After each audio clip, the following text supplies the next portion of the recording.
if you've ever played the NCAA football games, most people start by playing as their favorite team, right? Like the team they grew up loving. Maybe it was the school that you went to. Maybe it's the school nearby. Or you just think, it's going to be easier to beat the game if I start playing as Alabama than compared to if I started playing as Middle Tennessee State. But some people get a little bored with the game after a while. They say, you know what? I'm going to take Vandy to the national championship. Let me start this whole career path over again and go be the head coach at Vandy. I know their players are crap. I know that their coaching staff is substandard. I know that their fan base isn't the biggest crowd in America, but I want the challenge of bringing a crap team back to the top. But here in this first segment of Wire to Wire with Diesel and Cole Bryson and you, the Tolos, who can call and text in at 844-FAN-PHONE, I want to know if you were not going to start with the best teams and the easiest teams to beat the game, and you weren't eventually going to play with the worst teams and the hardest to beat the game, what are those games, what are those teams right there in the middle that you would say, nah, I don't want to be the head coach of that team. I don't want to try to bring that program back up to a national championship. We're talking about the middle of the road, the most mediocre, nobody cares about jobs in each major football conference. So I got to be 100% transparent here. I kind of stole this idea from Josh Pate, who is one of the biggest voices in college football punditry. But he was asked by one of his listeners if all jobs in college football were open right now, just blank slate, land rush for the best jobs available, which jobs would you take? And that's easy, right? The answers are Texas and Alabama and Michigan and LSU and jobs like that, right? That's easy to say. What are those jobs that kind of nobody really wants? You don't really want them because there's nothing to it. It's a program. They field a team every year, but it's right there middle of the pack. Just most jobs in America. It's Wire to Wire with Diesel and Cole Bryson. Tolos, appreciate you being a part of the show. You can watch the stream on Facebook, on Twitter, on YouTube. You could see Cole Bryson walking on his treadmill yesterday. We had a Tolos say that they were getting a little motion sick watching you bob and weave from side to side. But, they're going to get used to it. They'll get over it. It'll be fine. Yeah, they'll get over it. I will say, going back to the video game, I always found more joy, more thrill, to your point. I mean, I think I always started with my favorite team. Sure. But I think I found more joy with going and getting not even a Vandy, not even an SEC team. One of my favorite things to do was always to go get a bottom feeder. And when you get that bottom feeder and you take that bottom feeder in college football, by the way, I still haven't gotten college football or a console. I said I was going to a year ago. I hadn't done that yet, but they're still expensive, right? They're expensive. When you're able to take that bottom feeder and go win it all, I don't know if it's true or not. Maybe it's just a feeling that's, only in your head, only in your mind, but you feel like you've accomplished something. You feel like you've really done something because you went out there and you won the national championship with Grambling State, right? Yeah. And I think there is more thrill in that. Didn't Grambling State have a strike 3 or 4 years ago because their home facilities were so bad that the athletes playing for Grambling State said, yeah, nah, we don't want to have anything to do with this. They had mold growing in the locker room, and they said, no more. We're not playing football for Grambling State anymore. So, Cole, let's go down the biggest conferences in America, and there are only 4 of them, so it shouldn't take us too terribly long to do this, and pick a school that we think is the most mediocre program in each of the major conferences. We're not going to do the Sun Belt or the MAC or the West Coast, the Conference USA or the American Athletic. Just sticking with the biggest conferences in America. What jobs do you look at? And you kind of just, you don't even think about them, right? They're the redheaded stepchild. They're the middle kid that nobody really pays a lot of attention to. So let's start, Cole, with the biggest daddy of them all, the SEC. Now, if you go strictly by standings, and you can't go strictly by standings, but I'm just putting this out there as an example here. If you were to look at the 2024 standings for the SEC, and your eyeball just goes right to the middle of the pack, you're talking about South Carolina, Texas A&M, and Florida. And nobody in their right minds would ever call South Carolina, Texas A&M, and Florida a mediocre job. Maybe Clemson fans would say that about South Carolina. Yeah. But the job has definitely gotten higher profile since Shane Beamer took over. The program's winning football games. There's good feelings around the university there. There is. And speaking of the SEC, speaking of South Carolina, just want to give a quick update. South Carolina trails Arkansas 64-60. 2 minutes and 14 seconds to go. They just missed 2 easy layups. The first one was missed. The second one was blocked. So if things stand the way they are, the Gamecock season will end in about 2 to 3 minutes. They're trailing Arkansas by 4, so we'll keep you updated on that. But let's start with what you just said. I think that's interesting about South Carolina. And when you ask this question, Diesel, and you do factor in standings, to your point, standings don't mean everything. And that's just a snapshot picture of the 2024 season. Yeah, just one season. Sure. I think South Carolina is still a middle-of-the-road job. Ooh. Now, Shane Beamer, I have a promo running. Shane Beamer, I love Shane Beamer. He's done a tremendous job at South Carolina. And hopefully, best-case scenario, Diesel, is that when he leaves South Carolina in a few years, whenever it is, if it's 3 years from now or 10 years from now or 15 years from now, hopefully when he leaves South Carolina, he has turned that job into a premier job. They're not there yet, though, in my opinion. In the SEC, it's still a middle-of-the-road job. And I do agree with you. You can't base it off of standings from just 1 year. I think you have to look at total body of work. But I'm not willing to elevate South Carolina quite yet to a good job. The texter just texted in and said, fan Georgia Southern. Well, number one, I appreciate any time any texter wants to dunk on Georgia Southern, the stink. Number two, you don't have to text in the word fan to start your texts anymore. We have our own text line now. 844-326-3663 is good to text and call on. You don't have to put the word fan on your text anymore, but I appreciate you being a part of the show. That same texter says, with regards to the SEC, the most mediocre job is Kentucky. Now, I don't think there are that many what I would consider bad or even mediocre jobs in the SEC. I understand the exercise is to find one in the middle of the conference. Yeah. But when you look at the SEC on its broad scale, 12 of those jobs in the SEC I think are really good jobs. And I don't put South Carolina in the mediocre category because I know you've got an extremely rabid fan base who shows up win or lose, rain or shine. I mean that facetiously because when it rains, you guys don't show up to the games. But that's neither here nor there. Attendance smack is not the point of this conversation. But you've got an NIL collective that is very, very active. So I think there are some good things to be really, really excited about when it comes to South Carolina's football program. You know, you got a lot of forward momentum with the program right now. So that's why I wouldn't really put them in the mediocre category. If I had to pick one, Cole, I'm going to go Arkansas. I'm going Arkansas because Arkansas doesn't know what it wants to be right now as an athletic department. They're trying to flip the script and become a basketball school. They just hired John Calipari. So Kentucky has always been basketball first, football second. We've always known that. But Arkansas is trying to become basketball first. Add on top of that, Cole, that they just won't fire Sam Pittman for being sorry as hell. Yeah. There is no standard at Arkansas. You can stink as a coach. Nobody's going to fire you. You don't really need to try that hard. It's okay. Just be second fiddle to Calipari. So I don't have a ton of pushback there. I would say, though, pertaining to the SEC, my middle-of-the-road job would be Missouri. I almost went Kentucky, but I do agree with you when it comes to Kentucky. They're not supposed to be, right? They're not supposed to be an elite job. And a lot of that has to do with the perception of the program and how it's been with the basketball, being a blue blood, and that's totally fair. However, as good as Eli Drinkwitz is, and for as much as he's done for the Missouri program, Diesel, I still don't know that he's elevated them. No. There's still, to me, there are only so many coaching jobs out there as a head coach. However, you wouldn't see a Dabo Sweeney, you wouldn't see a Ryan Day show any interest in a Mizzou job, right?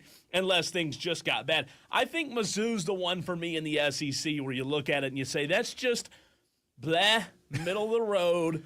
Maybe they have potential in certain years to get over the hump, but I don't know.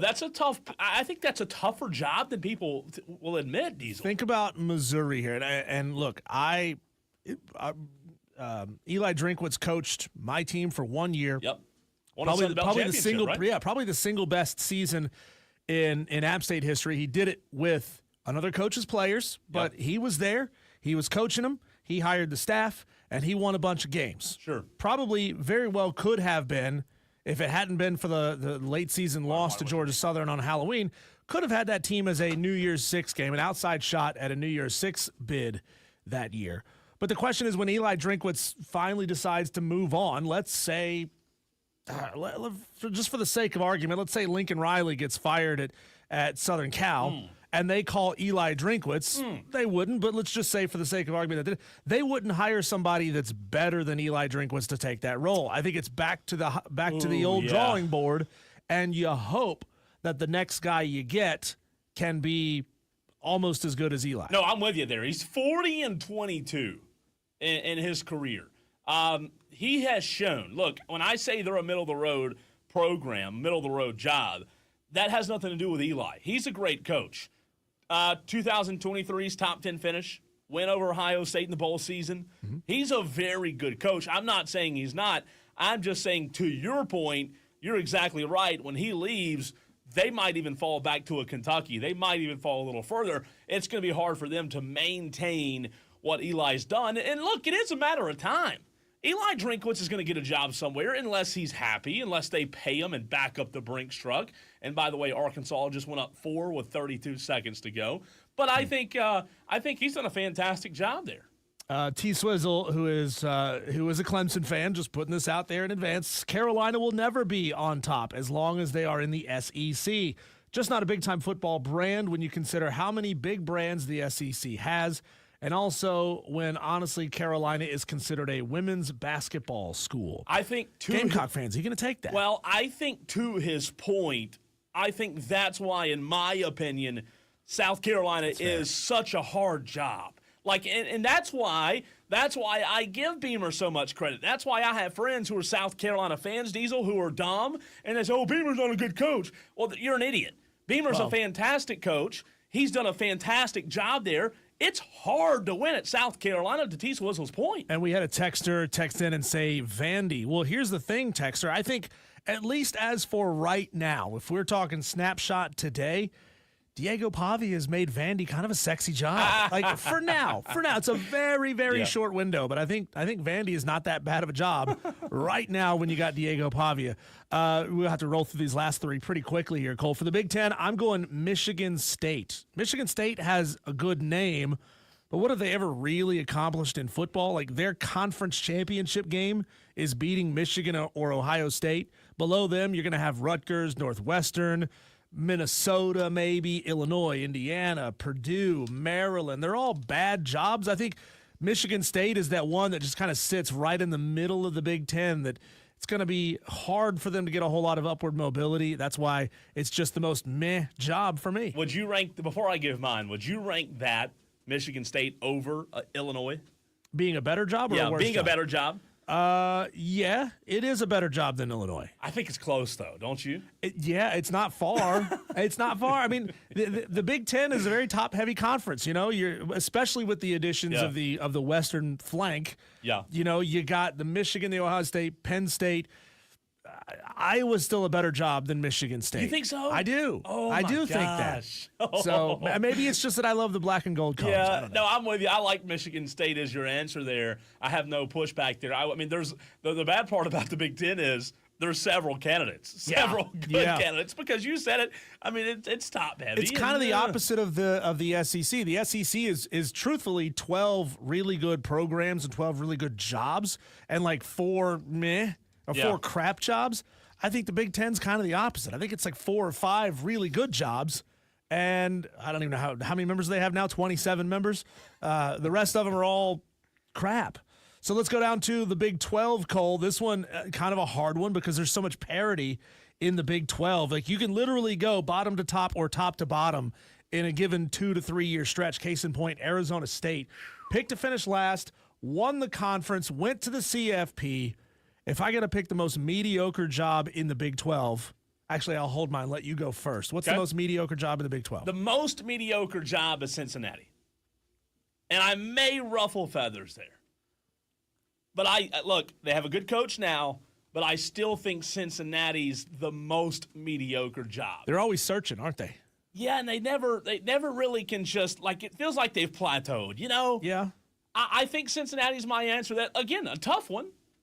There's Oklahoma State might be up there. I don't know. I think Oklahoma State's a good job because you got a big stadium, a rabid fan base. They got good traditions. I love the slapping of the little, spanking paddles on the wall. Sure. I think that's cool. So, I mean, I think they had, I don't know how much money is still in that fan base now, but they had that T. Boone Pickens money.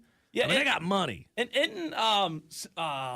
Satterfield, is he still at Cincinnati? Scott Satterfield? I think Scott Satterfield just left. Did he leave? And I think we might have just talked about that because I don't know. I feel like we had some breaking news. It is still Scott Satterfield. Is it? Yeah. See, I think that's my answer. Just meh. Just blah. Not a terrible job, not a great job. Is that not case in point right there? Scott Satterfield coached at my alma mater. Sure. I didn't even know if he was still employed by Cincinnati. I'm going Houston with mine because Houston sits in a tough spot. They're in the state of Texas. They got big programs around them. They've always been kind of that stepping stone job. It's either a coach on his way up or a coach on his way down. Nobody's really trying to make Houston their forever job. I mean, think about how many big-name guys have come through that program in the last 20 years or so. Major Applewhite, Kevin Sumlin, Tom Herman, Dana Holgerson. Some of them have had a little more success than others, but some of them are at Houston because they already got that big job and they're falling down, and somebody just said, okay, Dana Holgerson's got a good name. We'll come there. Like, think about it this way, Cole. Dana Holgerson had a plus 500 record at Houston until this past season. Now he's sitting sub 500. He's at 35-36. And the problem there is they're a basketball school. Yeah. I mean, they are. They're as much as a basketball. By the way, in a gigantic city, they should have so much more support. Sure. And one of the best states for football. You know the state of Texas a lot more than I do. And I know you didn't live in Houston, but maybe you can speak on just how the fan base in Houston is fractured. I would guarantee you it's probably split 80% of the total fan base there are Texas A&M, and probably Texas and Texas A&M probably fans. So. And there's a smattering of Baylor, smattering of Texas Tech, smattering of Houston, and that's probably the breakdown, right?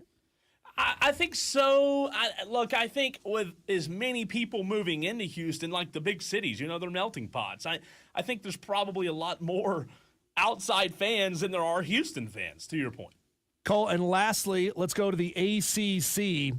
Got a lot of options here for the most mediocre, nobody cares about it. Yeah, can we pick them all? In my mind, the candidates are Duke, Wake, NC State, Boston College, Pitt. I'm gonna go bold here, Cole, and say that, and this is odd to say, Stanford is the most meh program. Boy, the newcomer. The newcomer, Stanford. Yeah, they just brought in Andrew Luck as a GM.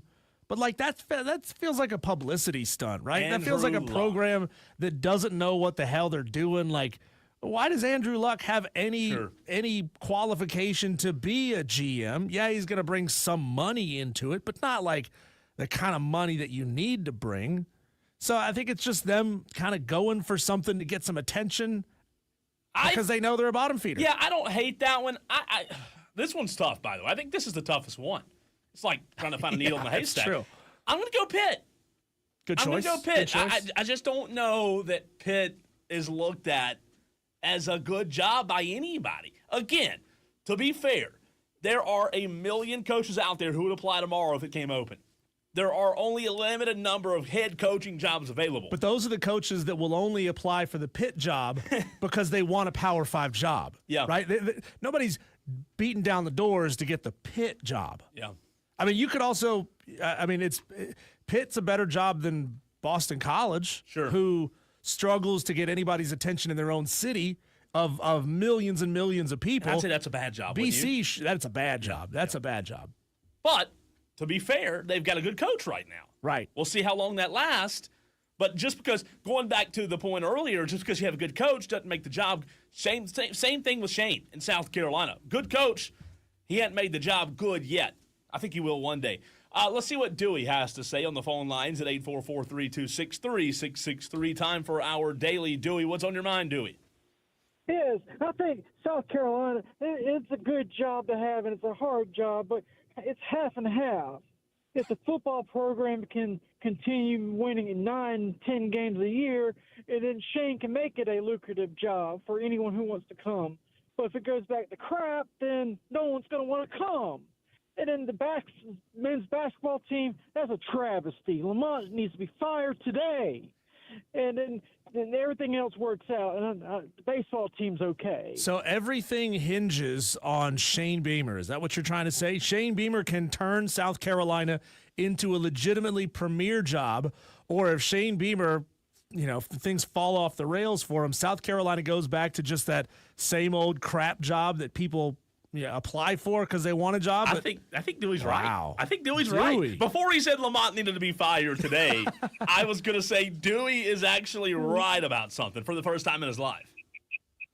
Well, yeah, the football, it really it hinges on, just like any of these schools, it hinges on the football team, and then it trickles down to the others. Thanks for the call, Dewey. I like it. That was the saddest. Ooh, it was. And again, I actually for a minute thought, dang, a good call from Dewey today. Like, he sounds reasonable. He's right. It's not fair to Shane Beamer. Not at all, but it kind of does. Like, the quality of the job hinges on the current coach, right? I think that's where we are. Quick update. It looks as if South Carolina's season is going to come to an end. They're down 4. 2.5 seconds to go. I believe timeout was just called, so we'll let you know the final on the other side. But as of right now, let's see, it does look like 72-68, Arkansas leads. Now remember, not long ago, South Carolina whooped Arkansas, right? So we'll see. Down 4, 2.5 to play. Let's see who has the ball before we run to a break. I think Arkansas has it. Yeah, I think they do. Down 4, we'll see, but it looks like the Gamecock season will come to an end. We'll give you an update on that. Also, Diesel, in the very next segment, I have an issue with some people out there. Media, general people, UTOLOs. I'll tell you what my issue is next.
is mind-boggling to me, Diesel, that some people are so narrow-minded that they can't think logically sometimes.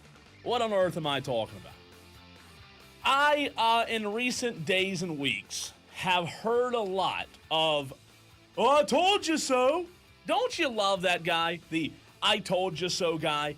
Sadly, a lot of you out there are like that. Sometimes we're like that. We try not to be because it's not about that. And sadly, there are a lot of media personalities in the upstate and state and country who are that, "I told you so."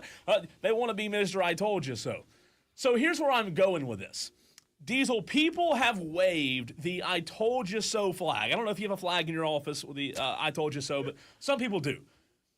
About, "Oh, Brad Brownell, he's a good coach now. Look, he's 2 years in a row, really good teams. I told you so." You were an idiot 8 years ago when you were talking about Brad Brownell needing to be fired. I want to be very clear for everyone out there listening and watching the show today. Diesel, recent success doesn't make your old takes bad takes. Again, recent success doesn't make your old takes bad takes. What do I mean by that? For the people out there waving that "I told you so" flag about Brad Brownell, Brad's on fire right now, without a doubt. However, for those of you, including myself, who wanted Brad fired 6-7 years ago, you were still right then. I was still right then. His recent success doesn't just wipe out all of the bad years. Now, look, you'd be crazy, ludicrous, idiotic to talk about Brad's job state right now. He's safe as ever been, right, because of his success recently. But that doesn't make those takes bad takes then, Diesel. Does that make sense? It does, because middle of the season last year, even leading up to and through the ACC tournament, you and I were both saying, and these facts were true at the time and they're still true now, that Clemson hadn't had back-to-back winning seasons under Brad Brownell, or tournament seasons under Brad Brownell, that they had been up and down and up and down and up and down, and my God, how long of a leash is Clemson going to give Brad Brownell? And that was true. And if they had decided middle of last season that, man, this just isn't working, or if Clemson hadn't gone on the run that they did last year, it would have been a valid reason to say, you know what? Our program aspires to be more than what we are right now. Our football program is great. Our baseball program is great. Soccer's really great, winning national championships. We want all of our programs to be great. We're not going to settle for mediocrity, right? Like, we've got a fan base. We've got money. We can hire a quality coach, whether it be a young coach or somebody who's been around the game for a while. But we want somebody who will take that next step past what Brad Brownell has been able to accomplish.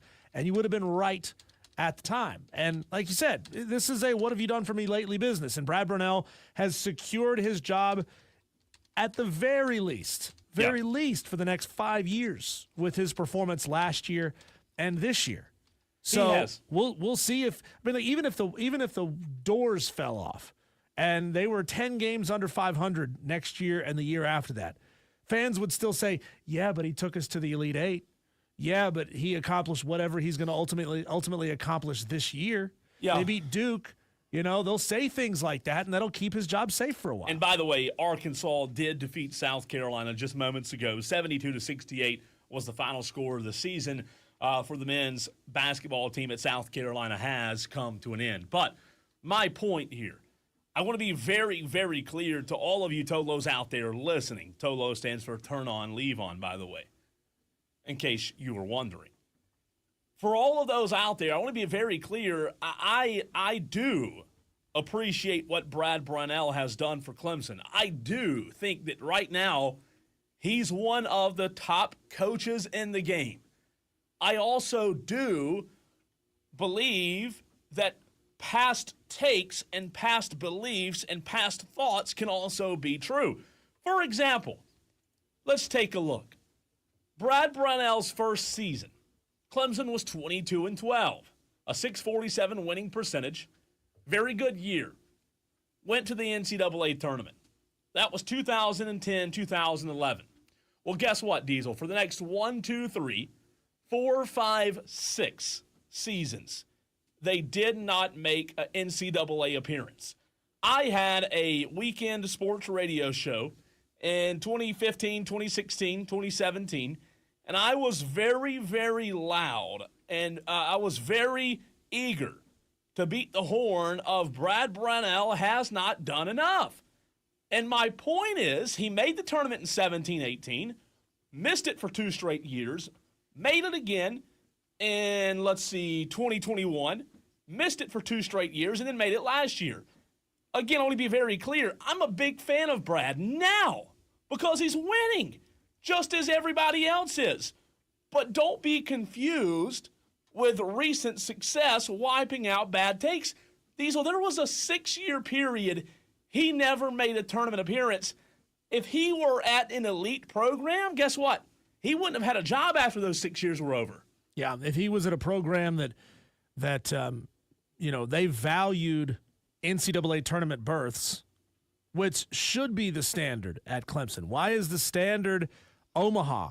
Why is the standard college football playoff? Why is the standard whatever they call the NCAA championships for soccer? Why is that the standard for those sports, but being most years acceptable for another program?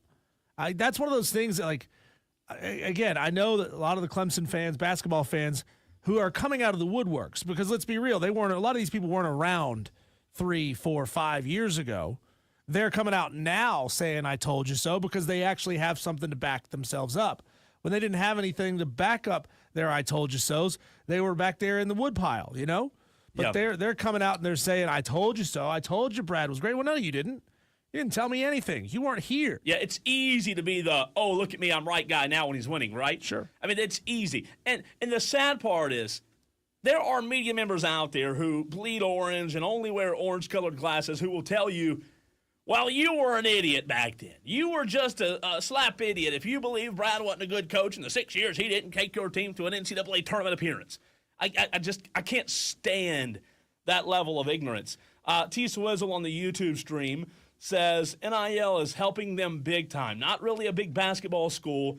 Would get a good recruit here and there, but now he's getting multiple and also transfers, and I think T. Swizzle there, Diesel, hit the nail on the head. But why didn't you aspire to be a basketball school? Why would you not want to do what it takes to become Well, I think everybody did. I think school? Clemson fans did. I don't think so at all. I think Clemson fans had just enough bandwidth to be really, really, really into their football success, and they were kind of like, okay, good. I get to take a 5 or 6 month break until football comes back. I don't think Clemson's fan base as a whole was mature enough. And I'm not talking about, farting in the bathtub and laughing at it. I'm saying mature enough to the point where you've got a huge fan base that can sustain every sport. I don't think Clemson had a mature enough fan base to give basketball the attention that it needed. I mean, come on. Up until this point, you were playing in the toughest conference in college basketball. It's not the case right now, but it was then. You're playing in the most prestigious conference in basketball. And in your mind, going 16-15 in 2011, that was okay because you won 22 games in 2010. Yeah. I don't know that I agree with that. Look, Oliver Purnell took Clemson to 3 straight Division I tournament appearances. 7, 8, 9, 10, 11, 12, right before, I had those 7, 8, 9 right before Brownell was hired in 10. And obviously Rick Barnes was prior to a couple other coaches at Clemson. But you had Oliver Purnell, who was a really good basketball coach, and by the way, still is a really good basketball coach. I just think that, to T. Swizzle's point, he's exactly right. The transfer portal and NIL, Diesel, has been the best thing that could have ever happened to Brad. Absolutely. Now, I will say, to those who were upset at me for saying 6 years ago he should have been fired or whatever, here's what you got to understand. Brad still, back then, was a good coach. He didn't get better, in my mind, from 6 years ago until now. He got a toolbox with some new tools. He got a truck full of weapons with some new weapons that has enabled him to do his job better. If you and I, Diesel, or the best radio show host in the world is on the smallest radio station in America, the smallest market in America. With crap microphones yeah, and a they're board that shorts out. probably not going to get anywhere. But Brad Brownell was handed NIL, not handed, he was gifted NIL and now able to use the transfer portal. He was gifted a game changer. And I think it has changed the game. And I think Clemson fans should be thrilled that they're now competing with the Blue Bloods. They're beating the Blue Bloods. They're the second best team in the ACC, and they beat the first best team in Duke. So NIL, to T. Swizzle's point, is absolutely a game changer for Brad Brownell because he can now go out and get players out of the transfer portal that he otherwise wouldn't have been able to recruit out of high school, that he otherwise wouldn't have been able to convince to come to Clemson over Louisville, for example, if there was no money involved. So they got to find a way to make Clemson basketball sexy enough to get the 18, 19, 17, 18-year-old high school kids to say, you know what? North Carolina called it kind of old hat. You know, up there at Louisville. I know Louisville's got a brand, but I want to go to Clemson. They got to figure out a way to truly make Clemson basketball a brand because it's a good program right now. They got to figure out how to make it a brand. And I don't think it's a brand right now. I think they're on the way there, right? I think it takes consistency. I think it takes continued years. Clemson's a brand in football. Why? Because they were consistent for a 10-year stretch. They won 2 national championships. They played in 4. Yeah. They beat the best of the best in Bama twice. That's why they're a brand in football. To your point, I don't know that they're there yet, Diesel. But let's say this year they go on another Elite 8 run, and the portal and NIL continues to be the best thing that ever happened to Brad Brownell. I don't think it would take long. I mean, we're talking about Vandy in football. We're talking about Vanderbilt. I think Clemson can maybe shortcut that, and this is a hard thing to do. Like everybody's trying to do this. They need to come up with a gimmick. You know, like running down the hill is a gimmick that is fantastic marketing for Clemson football, right? It used to be, you know, running down the hill, releasing 1,000 balloons. Who cares about all the pigeons that die and the airplanes that crash because balloons got caught up in their engines? But they had that gimmick, and I think Clemson basketball needs a gimmick. Like you've got the real thing, which is winning a lot of games, selling a lot of tickets. But you got to have that gimmick, you know, that makes sports centers say, we got to put Clemson basketball on TV because this gimmick makes their games a more compelling product. Real quick, I want to let you know that was the first SEC game of the day.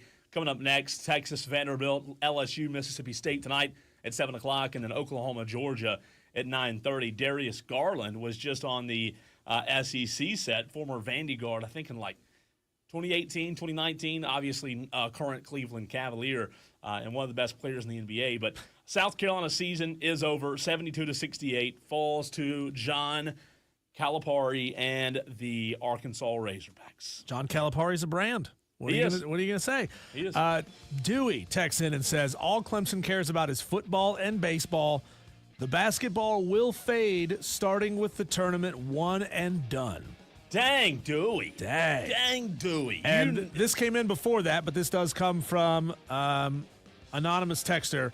Says, shut up, Dewey. Wire to wire with Diesel and Cole Bryson. SEC basketball tournament is underway. The ACC basketball tournament is as well. They're in now the second round. Who might Clemson be facing? The picture got just a little bit clearer yesterday. And what are they going to be facing depending on who they play? That's next.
Last night, Syracuse defeats Florida State 66-62. Syracuse will now face the number 6 seed SMU in the ACC tournament. The winner of that game goes on to face Clemson. Now, Syracuse, Cole, if Syracuse were to get past SMU and you're Clemson, are you even mildly concerned with what you might face with the Orange? They do have a star in J.J. Starling, who put up 27 points in the win over Florida State. They have a decent three-point shooting team. Is that something that you're a little concerned about? No, not really. No? Okay. I mean, just look, again, not many teams that concern you. Look, every team's concerning to the head coach and the players, right? They have to respect every opponent. But from my standpoint, no, not so much. Yeah, I don't think it's somebody that you really got to spend a whole lot. I mean, they will, certainly. They will spend a lot of time prepping for Syracuse or SMU. SMU, I think, is obviously the bigger opponent. But SMU has a 71.5% chance to beat Syracuse tonight. That game tips off at 9:30 in Charlotte. SMU are 9.5-point favorites. Either way for Clemson, they're going to be facing a team that's a little tired, a team that played late tonight. Sure. If it's Syracuse, they will have played 2 late games in a row before they face Clemson. So if you get to choose, you want to face Syracuse because they played 2 games now and their legs are just a little bit tired. Yeah, and by the way, North Carolina, who's this North Carolina team right here? 48-31. Oh, Look, my. Notre Dame's not, anything to shake a stick at, but North Carolina on top of Notre Dame right now, 48-31, and 18 minutes to go in the game. You got to wonder, who served the bad sushi at the ACC luncheon, because all the teams that are normally good in the ACC all fell to crap this year. And, you wonder if Clemson just took advantage of being in a down ACC this year. Miami not as good as they usually are. North Carolina not as good as they usually are. Other teams, Virginia not being as good as they usually are. I think both can be true. Could it have cost them a couple of more wins down the road? Yeah, probably. Would it detract from how good of a team Clemson has in 2024? I don't think, or 2024, 25. I don't think so, because Victor Locken is an elite player, and my God, how lucky were they to land him and have him be everything they hoped for and more. Yeah, no, he's been incredible. I think, to your point, I say it all the time, more than one thing can be true, right? There can be multiple factors there in terms of, can they be benefiting from a down ACC? Sure, but they're also a really, really good team. Sure, multiple things can be true. Earlier today, Georgia Tech knocked off Virginia 66-60. Again, like you just said, North Carolina leads Notre Dame 50-32. That game is right about the 17-minute mark to go in the second half. 7 o'clock, Cal Stanford in Charlotte in the ACC tournament. Make it make sense. And then tonight, the cap-off is Syracuse SMU. Oh, Diesel, it just came to me before we get to the phones. I know why North Carolina's winning by 16 points. It's all a conspiracy. No. To get them in. Home court advantage. It's in North Carolina. Right. They have a home court advantage. And I thought that only affects teams from Texas, though. Yeah, that's fair. Let's see what JD has to say on the phone lines at 844-FAN phone. What's up, JD? Hey, gentlemen, thanks for taking my call. Well, first of all, right there, yeah. Can you imagine how empty the stadium is going to be in Charlotte, North Carolina, for California and Stanford playing one another? Why don't they play like a play-in game out there, and then the winner flies to the East Coast? Oh, my goodness. Well, I mean, I know that we saw it, obviously, with Texas the other day. I even saw it with the SoCon tournament with Stanford when they played down in Alabama. There were not many Stanford fans accounted for in the stadium in Asheville. I will say that much. Well, again, it's just part of the conference tournament. You can't please everybody. You can't play it near every school, and then that's my whole problem with it. Everybody wants to fuss and complain about it, where it is, and it being advantageous for South Carolina and North Carolina. Oh, my God. Give me a break. Show up and play better. Not to poke holes in your point there, Cole, but Chapel Hill is 40 miles farther from Charlotte than Columbia is from Greenville. Excuse So me. that 40 miles, I Makes think, a is what difference. makes it not a home court advantage. Hey, well, 40 miles, that's more than enough for me to say forget about it. I'm not going. But, yeah, speaking about the complaining and all that stuff, Cole, you were talking about in the previous segment there, Yeah. people always want to say, I told you so. Uh-huh. I can say this. I am never right enough. I'm never right. So I can't go back and be like, well, I told you so. So I'm usually just wrong. And so I don't ever have that benefit of being like, well, you know what? I tried to tell you guys this, a year or two ago, but I'm never right. So it doesn't really matter. Hey, JD, it's no fun being right. It's more fun when you're wrong. Trust me. It's a lot more fun, a lot more entertaining. Well, maybe when you get married, maybe that'll change a little bit because I love being right. Okay, that's a fair point. Thanks for the call, JD. Thanks, JD. That's good stuff there. Diesel, oh boy, how the world changed. It's an anniversary yesterday, today, but not a good anniversary. How the world changed 5 years ago. Let's dive into that.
COID on the YouTube stream already understanding the assignment to start hour number 2 of the show. Welcome into Wire to Wire. He's Diesel. I'm Cole Bryson. And let's do a little reminiscing. This is not a happy reminiscing by any means because this impacted, everybody in a terrible, terrible way. But it's the anniversary this week, Monday, yesterday, and today. And what am I talking about? Well, it's this anniversary from 5 years ago today. Ivy League announced Tuesday that it's canceled both its men's and women's postseason basketball tournaments, becoming the first NCAA conference to make the move in response to the coronavirus outbreak. The Warriors plan to play tomorrow night's game against the Nets without fans. NCAA making it official this afternoon. There will be no fans allowed at the men's and women's basketball tournament. No fans allowed at the wrestling championships in Minnesota. No fans allowed at any NCAA championship this spring. Yeah.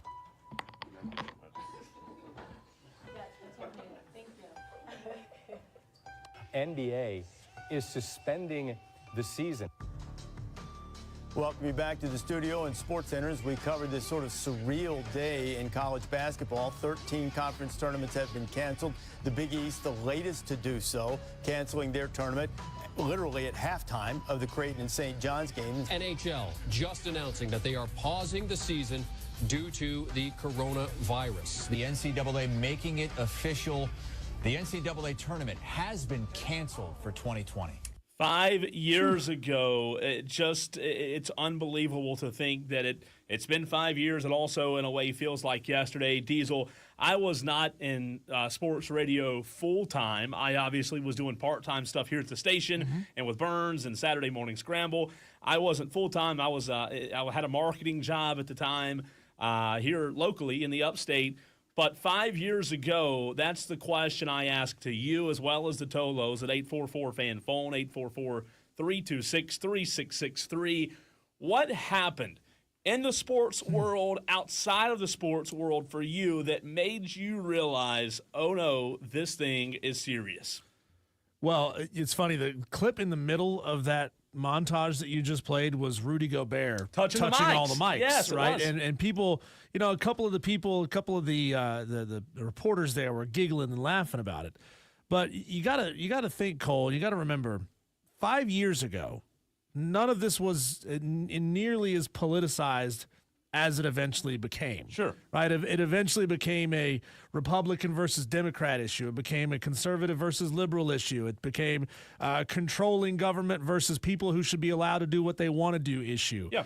And at the time, none of that was the case. None of that was the case as these tournaments were canceled live on the spot. I was sitting right there where you are, setting up for, I think it was a Clemson ACC tournament game. Like Clemson... Was it Clemson, Florida State? Help me out, Tolos, who remember exactly what game was about to be played as they called it off after warm-ups. They were just about to start the game. And, again, at the time, nobody knew ultimately what the virus became.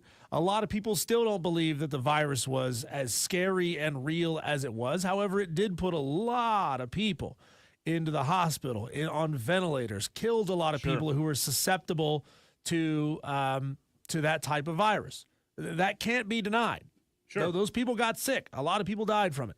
And we at the time had to assume, you have to assume that this virus could be that dangerous for everyone.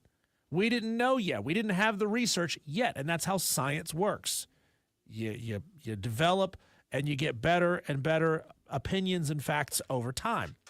So I just remember being there in that seat and watching it all getting canceled live in person and how that was just like, oh, my God, I've never seen anything like this happen before. Fans, get out of here. Players, separate. You can't be around each other.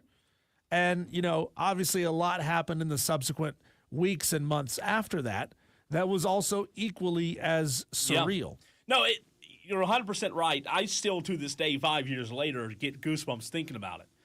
I remember specifically on March the 12th, we didn't know what was going on. I went to an event that Friday, Diesel at a church on a Friday night, and it was still a large gathering, but nobody knew what was going on. Like, it was just like, what are we doing? What's happening? It was so surreal, to your point, that I don't think anybody really knew what to make of it. It's like that moment at the end of season 3 of The Walking Dead when Rick reveals, no, it's not a virus that you're going to catch by being around somebody who's sick.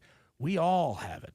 Yeah. Like, we all have it. We're all carrying it. No matter what happens, we're all going to get this. And a lot of people thought that at the time.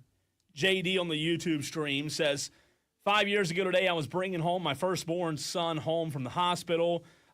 He was born 6 weeks early, and if he wasn't, I wouldn't have been able to be there. I will always remember that from COVID. That's wild, JD. Mac wants to chime in on the phone lines at 844-FAN-PHONE, 844-326-3663. What was it for you, Mac, that made you realize when COVID hit that this thing was serious 5 years ago today? What's up, guys? Always poloing, man. Every day, always checking in with you guys, man. But I will say this. So, as a service member, I got two things. The first thing was I was en route to about to deploy over to Africa, and we were issued these camouflage masks to start putting on about COVID, right? Mm-hmm. And they were starting to make us all take the COVID shots. Like, we were some of the first people who were mandated to get the vaccines.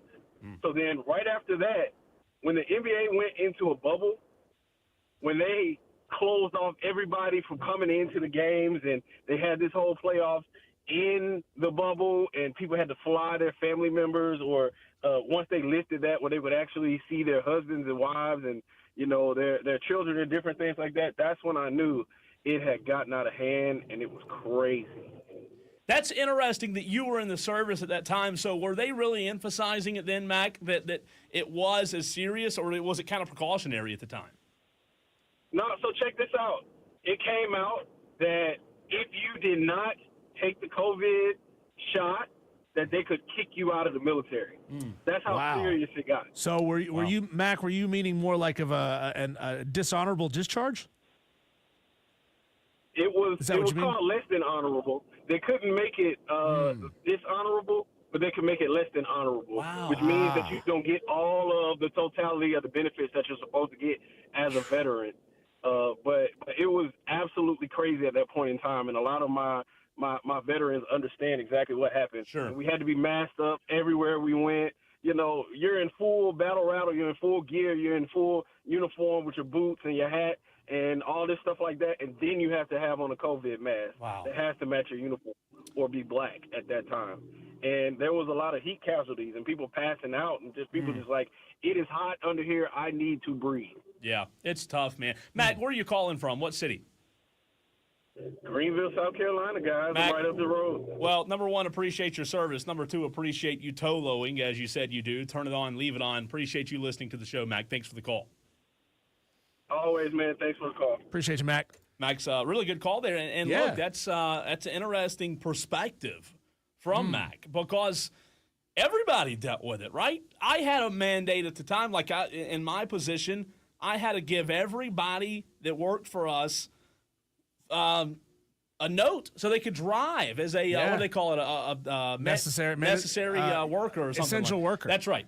So it was just something like, I think that we all knew it was serious. Yeah. But when you saw the NBA call the season, when you saw Diesel March freaking Madness, do you know how much money is involved with March Madness? Yeah. That was what did it for me, man. And like I was saying, this was all a big fat question mark. Nobody knew what was going on. Everybody had to assume the worst at first.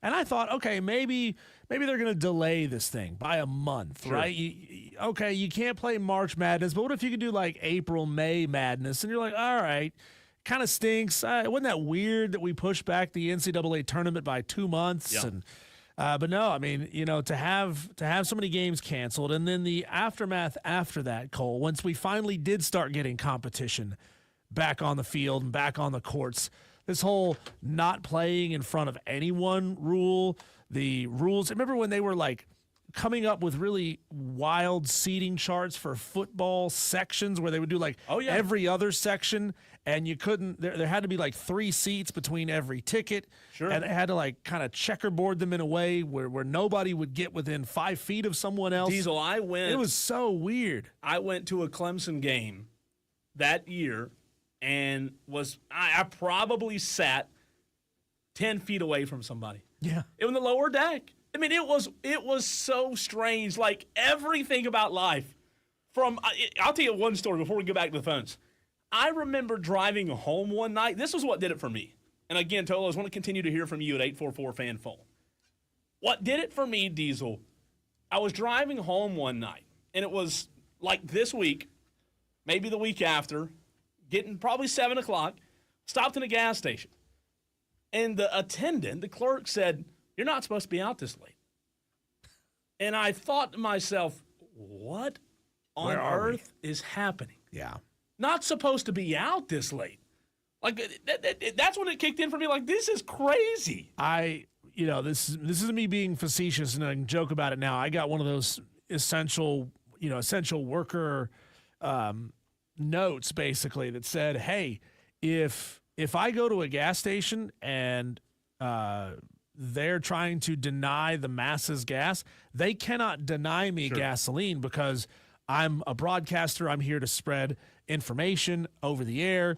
I mean, let's be real. I was down the hall playing Metallica and Black Sabbath and telling fart jokes at 9 o'clock at night. So if they want to consider that essential, go right ahead. But I had to be there to broadcast information. And, like, everything has changed around the studios since then, Cole. I mean, our listeners can't know this, but you walk around our studios now, there's not a whole lot of people around. Not the way that it used to be. You know, our sales department downstairs used to be filled with people every single day. There would be, you walk in at any given time, there would be 10 or 12 of them in their cubicles getting work done. Some of them were out, talking to clients face to face. Some were sitting there making phone calls to clients, and others just handling paperwork. We would have business staff. We would have commercial production staff.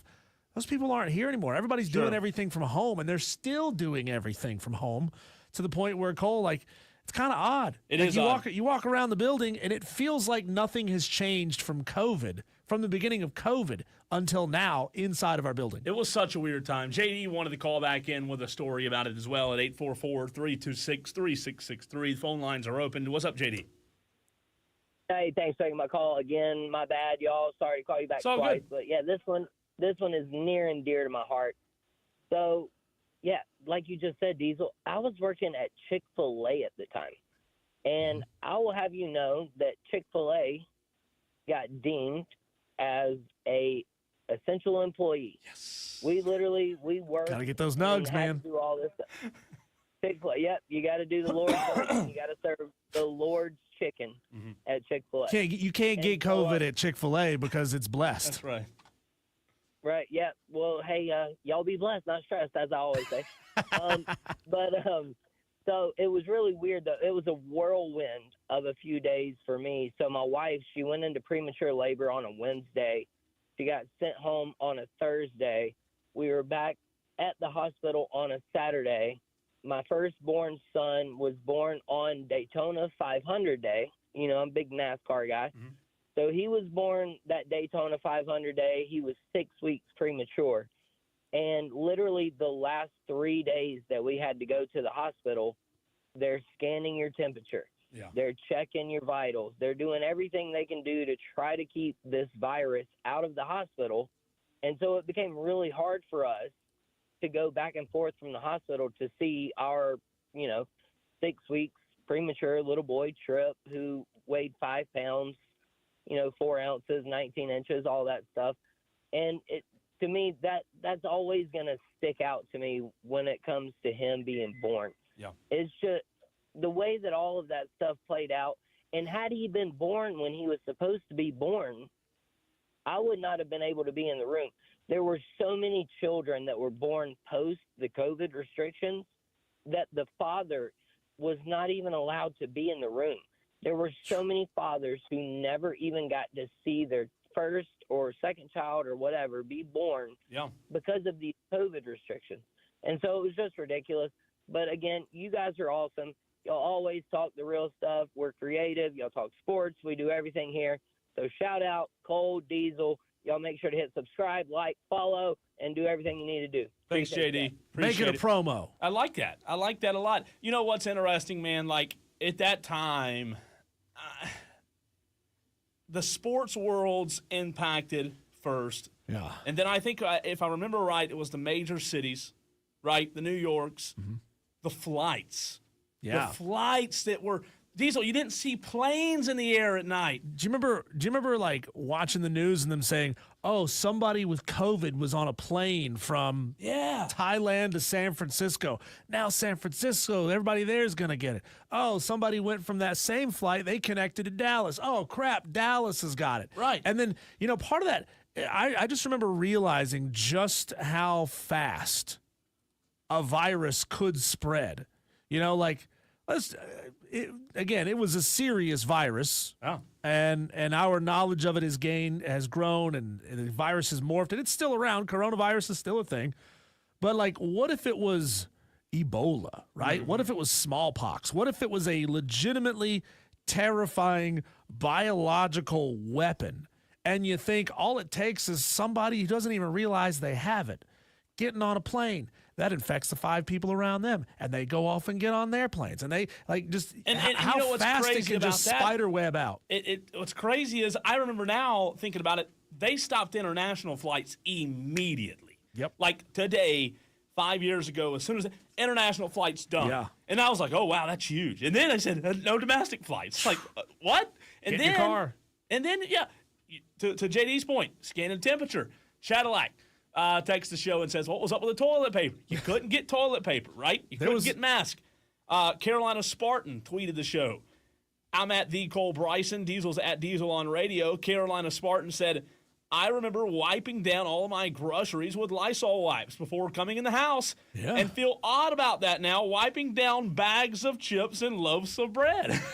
He's right, though. Yeah, we didn't know if this was going to be... And I'm not being facetious here. We didn't know if this was going to be like a species-killing virus. That's how they treated it. Like the movie Outbreak. That's how they treated this, how scary this is going to be. T-Swizzle says, come to find out the 6-foot social distancing was a bunch of bull from the doctor or whatever the hell that guy's name is. You're talking about Dr. Anthony Fauci. And the thing is, nobody knew. We didn't know that at the time. And, you had to treat it seriously because T-Swizzle... Look, there's a lot of, and I'm not calling you out, but there's a lot of people who just automatically, no matter what it is, say, nah, it's not a big deal.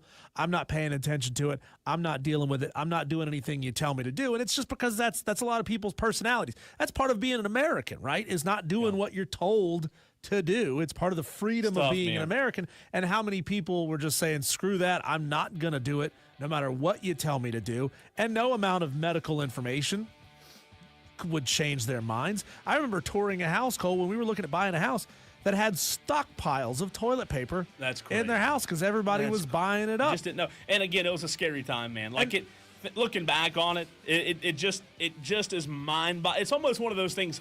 It's hard to talk. It's hard to describe.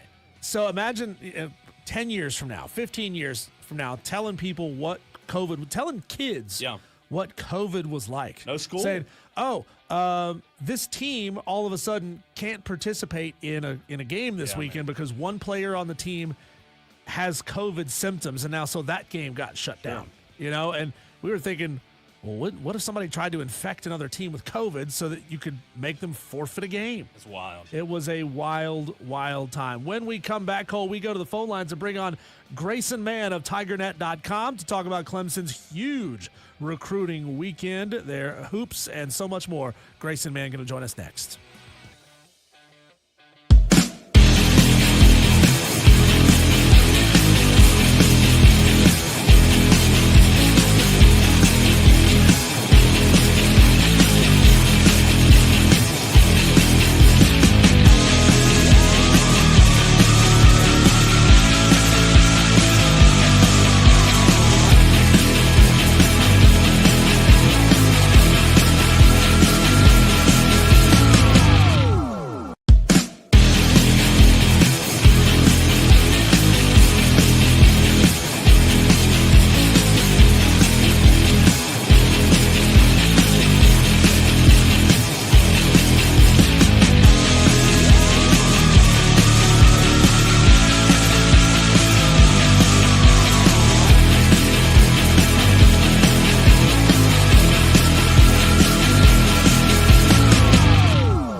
What a fun and, let's be real, easy time. It makes it a lot easier when everything is going their way to talk Clemson athletics across the board. Football is hot in recruiting right now. Basketball is having its arguably best season in a very long time. Baseball is started off very hot as well. To talk about all things Clemson, we bring on Grayson Mann at Gray_Man21 of TigerNet.com is where you can find his work. Grayson, we appreciate you joining the stream today. It's hard to say that there's anything that's not going well for Clemson athletics right now. It's an interesting time, isn't it? Feels like there's a lot of juice in the community as we speak, and getting messages and just a lot of friends of mine who are really fired up about this week of recruiting. We got March Madness coming up real soon. Clemson baseball has seemingly not lost in quite some time, and it just feels like all the right ingredients are coming together in what has been a pretty phenomenal recipe for Clemson athletics. It really has. Grayson, let's start with the football. Clemson, man, they had a fantastic weekend this past weekend, landing not one, not two, not three, not four, not five. I mean, you tell me, what was it that stood out to you about Clemson's recruiting weekend? Yeah, we've been all over on TigerNet about just what the significance of this weekend was. And for me, what really stood out talking to some of the commitments, talking to some of the players that received offers is, and we'll start with a couple ones. I'll talk about Connor Solomon here, just the way Sweeney conveyed his ideals with this program and just sort of how this class is continuing to roll and that Clemson is the place to be. And just some of the guys that I spoke to even today just said that, man, there's just something different in the air with Clemson. There's a lot more focus. Talked to a player out of Savannah, Georgia, who said they got to watch a practice, and that's as sharp and as focused as I've ever seen a collegiate practice. It's saying that the players can really be constructive around each other and that it builds a real brotherhood.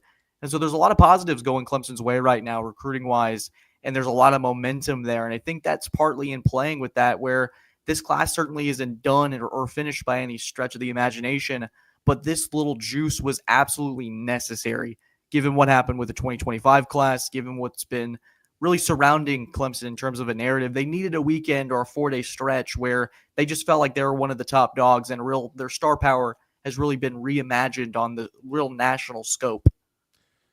Grayson, given that the 2025 class was not great by any means, do you expect that a large portion of this 2026 class, whoever ultimately ends up signing with Clemson, because Clemson does really a great job once guys commit, they keep most of them with to hold their commitment. Not all of them do, but most of them do.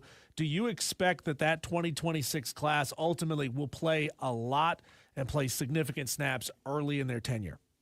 I think 2025, they're going to lose a lot of players after this fall, and there's going to be some significant players at quarterback, wide receiver. The offensive line is going to be completely revamped, and that's where you've seen a lot of the focus is adding some playmakers and adding some real force in the trenches, guys who can play multiple positions. And then you're going to have some challenges, I think. You may have Avion Terrell take off. You may have a couple other pieces on the defensive line, TJ Parker, Peter Woods. They're certainly going to be heading to the draft once the season concludes on that front. So they're going to have to add some pieces for sure. Right now, you have some 4 stars and 3 stars. You're going to probably want to add a 5-star, a couple more blue chip prospects to that mix if you want to keep that top 5 class rating. But I've always said, I feel like 2026, you're going to have a lot of contributors, where 2025, you really probably won't, just because of the retention you've been able to secure. But looking towards 26, it's going to be a lot of youth inserted into that team and expected to play a pretty significant role. It's interesting to chart that out even now, but that's just sort of the writing on the wall. Grayson, when you look at what happened over the weekend with those commitments that you talked about, which of those excite you the most? Which of those commitments do you expect to excite Clemson football fans the most? What really draws me is to the offensive line, and I've been able to build some relationships with these guys, Guthrie, Chancellor Barclay, Grant Wise. There's some dynamic athletes within the trenches, and really an offensive line product that I don't think Clemson fans are really used to seeing. You're used to seeing it at Georgia, Alabama, Notre Dame, sort of that power, versatile type of athlete that's 6'7", 6'6", 285, coming in as an 18-year-old kid that's an absolute monster of just a specimen, if we're going to be frank with it. So I think Clemson fans are going to see a different type of player that Matt Luke has identified. It's going to take some time. Obviously, you've seen a little bit of what Braden Jacobs, Easton Ware, Roman Burns sort of starting to play the foundation down. But some of these kids, you see them up in close in person, you remind yourself that they're only 16, 17, and there's a lot more room to grow for these guys. And Clemson already has them pledged for 2026. It's going to be pretty fascinating to see how the trajectory and just sort of the look of Clemson's offensive line will change in the next few years. Grayson, the offensive side of the ball has really sparked early in this recruiting class. I mean, I'm looking at a fantastic class of wide receivers, tight ends, a couple of quarterbacks, and offensive linemen have already committed for that year, but not a lot of guys on the defensive side of the ball. Caden Gebhart, four-star guy, four-star safety out of Ohio, is committed to that class. Now, obviously, Tom Allen just arrived on campus a couple of months ago. Not a lot of time to really get things up and rolling. So would you expect over the next couple of months to start seeing the defensive side of things and Tom Allen's specialty really start picking up some steam and getting some star guys on, some studs on the defensive side?